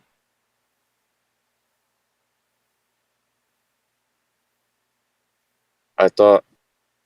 Is that a question? Yeah. Oh, yeah, I believe so. So okay, so Terrence, so who's the number one for the WBO then? So he's gonna have to fight I'm not shit, sure who who's the that? who the WBO number one is. Well, anyway, man, the division's being set up pretty good because you're gonna have whoever is gonna be the number one for the WBO. You're gonna have Spence or Fundora who's got the WBC, and then hopefully Tim Tszyu follows through with the Bakhram fight and gets the IBF, man. And the division is set up with some strong champions, man. This is Yep. slowly becoming my favorite division. Not gonna lie. Yeah, no, What's that, it's a Mark? lot of talent. Lot of talent, 54. And then we still got the Marco. Would you consider him the lineal world champion, Charlo? Right? Yeah. I guess so. Yeah, you have to, even though he's been so inactive. Besides fighting Canelo. Yeah, man, we got him too. And hopefully he comes back strong, man. But yeah, man, that's my call. Shout out to y'all. I'm gonna keep listening. You may feel like it's your time, but it's not your time. Well, it looks like we've come to an end. Last call for callers. Last call for callers. If you're trying to call in, now is the time. If you want to talk boxing, to make that call. And in the meantime, in between time, don't forget to hit that thumbs up. It's going to help with the visibility of the show, putting this episode in the eyes of other boxing fans. This way, we can get new callers, new characters, new opinions to bounce off. Majid, what up? Yo. Everybody need to like the video, subscribe to the channel, join YouTube members and Patreon for something. I like the Zoo versus Bakhram fight, That's gonna fuck around and them Zoo win. PBC gonna have 3 belts and they fucking establishment. So oh man, that freezing out shit won't happen again. But yeah, man, I hear them talking about like that UK shit, as far as people clamoring to come over there. And it's like we could get them their flowers for doing some decent shit for boxing or whatever, but like they speaking for they portion of people. And I'm always gonna be on the side. Y'all can have 80,000 seats, y'all can have 100,000 seats, even 120. If y'all not beating Mayweather records for those seats sold at the motherfucking event, Mayweather Canelo, like, what are we really talking about? You got more people in the crowd to make less money. And that's not even no hating shit, but I'm like, since they're gonna act like it's the Mecca, we know that it's New York, the Madison Square, and Vegas. Like every time they got a big fighter that could help really make their shit a Mecca where even Americans want to deal with it, they doing A side, B side bullshit. They fucked the bag up, and I never bought this on for the simple fact that they didn't give us AJ versus motherfucking Wilder. They let Fury and Usyk put on the big boy pants and motherfucking make the fight. You know what I'm saying? So it's like when it comes to this mecca of boxing shit, just cause y'all having the fights that need to be had, y'all ain't breaking no records with that money, and that's what everybody in this boxing game for is money. So when y'all get those seats and y'all actually make more money, that was generated from our little historic events based on that shit, they ain't even beating out Mike Tyson right now, and that's with the motherfucking money grossed or whatever. So they like glorify the cheaper prices for tickets to make it for the fans and everything, and that none of that shit make it a mecca. But if we have a fight in Vegas, they bringing their 30,000 over for Ricky Hatton and all that shit. So you know what I'm saying? So the best thing I can say about them people from across the water is shout out to everybody from over there that actually came to dare to be great and get seen. Even if they lost in Anthony Joshua, James DeGale, you know what I'm saying? Like, I'm not sure if Carl Froch put up over here, but you had a couple of people that actually had balls to try to be a part of this shit and not build their own shit and then say this is where everybody need to be.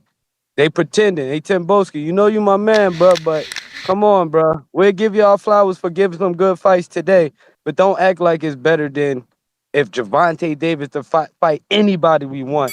He ain't gonna squash y'all But make numbers it feel like again. it's your time. Canelo fight Benavidez, he ain't But gonna it's not your squash time. y'all numbers. There's a truth in that shit, and y'all know it. So play America out all y'all want, but this the Champ, motherfucking Mecca, that's and if it the ain't, prove it. bell. That's the bell. That's the bell. We got H-Town, $2. Free G-Von. First Amendment, Ness Castro, silencing people. Absolutely, champ. Yeah, this is not the politic voice, man. G-Von needs to find a podcast where they talk about, politics and walls and, reform and all that stuff that he enjoys talking about on a boxing show. We're no longer interested in listening to politics. We've given him free reign to say what he wants, and he just goes for shock value. I've said all these things before I made my decision. His calls are based on shock value, and that's why he chose to go against my word and ask them not to disrespect Bill and still disrespect Bill. And I still let him be on the show. But it's a constant thing of race baiting and politics. We're not interested. Today we had a call, an entire show. No politics, no race baiting. It was phenomenal. So yeah, my decision to not allow G-Von to call in anymore is validated and stands. So call it what the fuck you want. But that being said, that is the last call in SGTO, Instagram and Twitter. Arrivederci.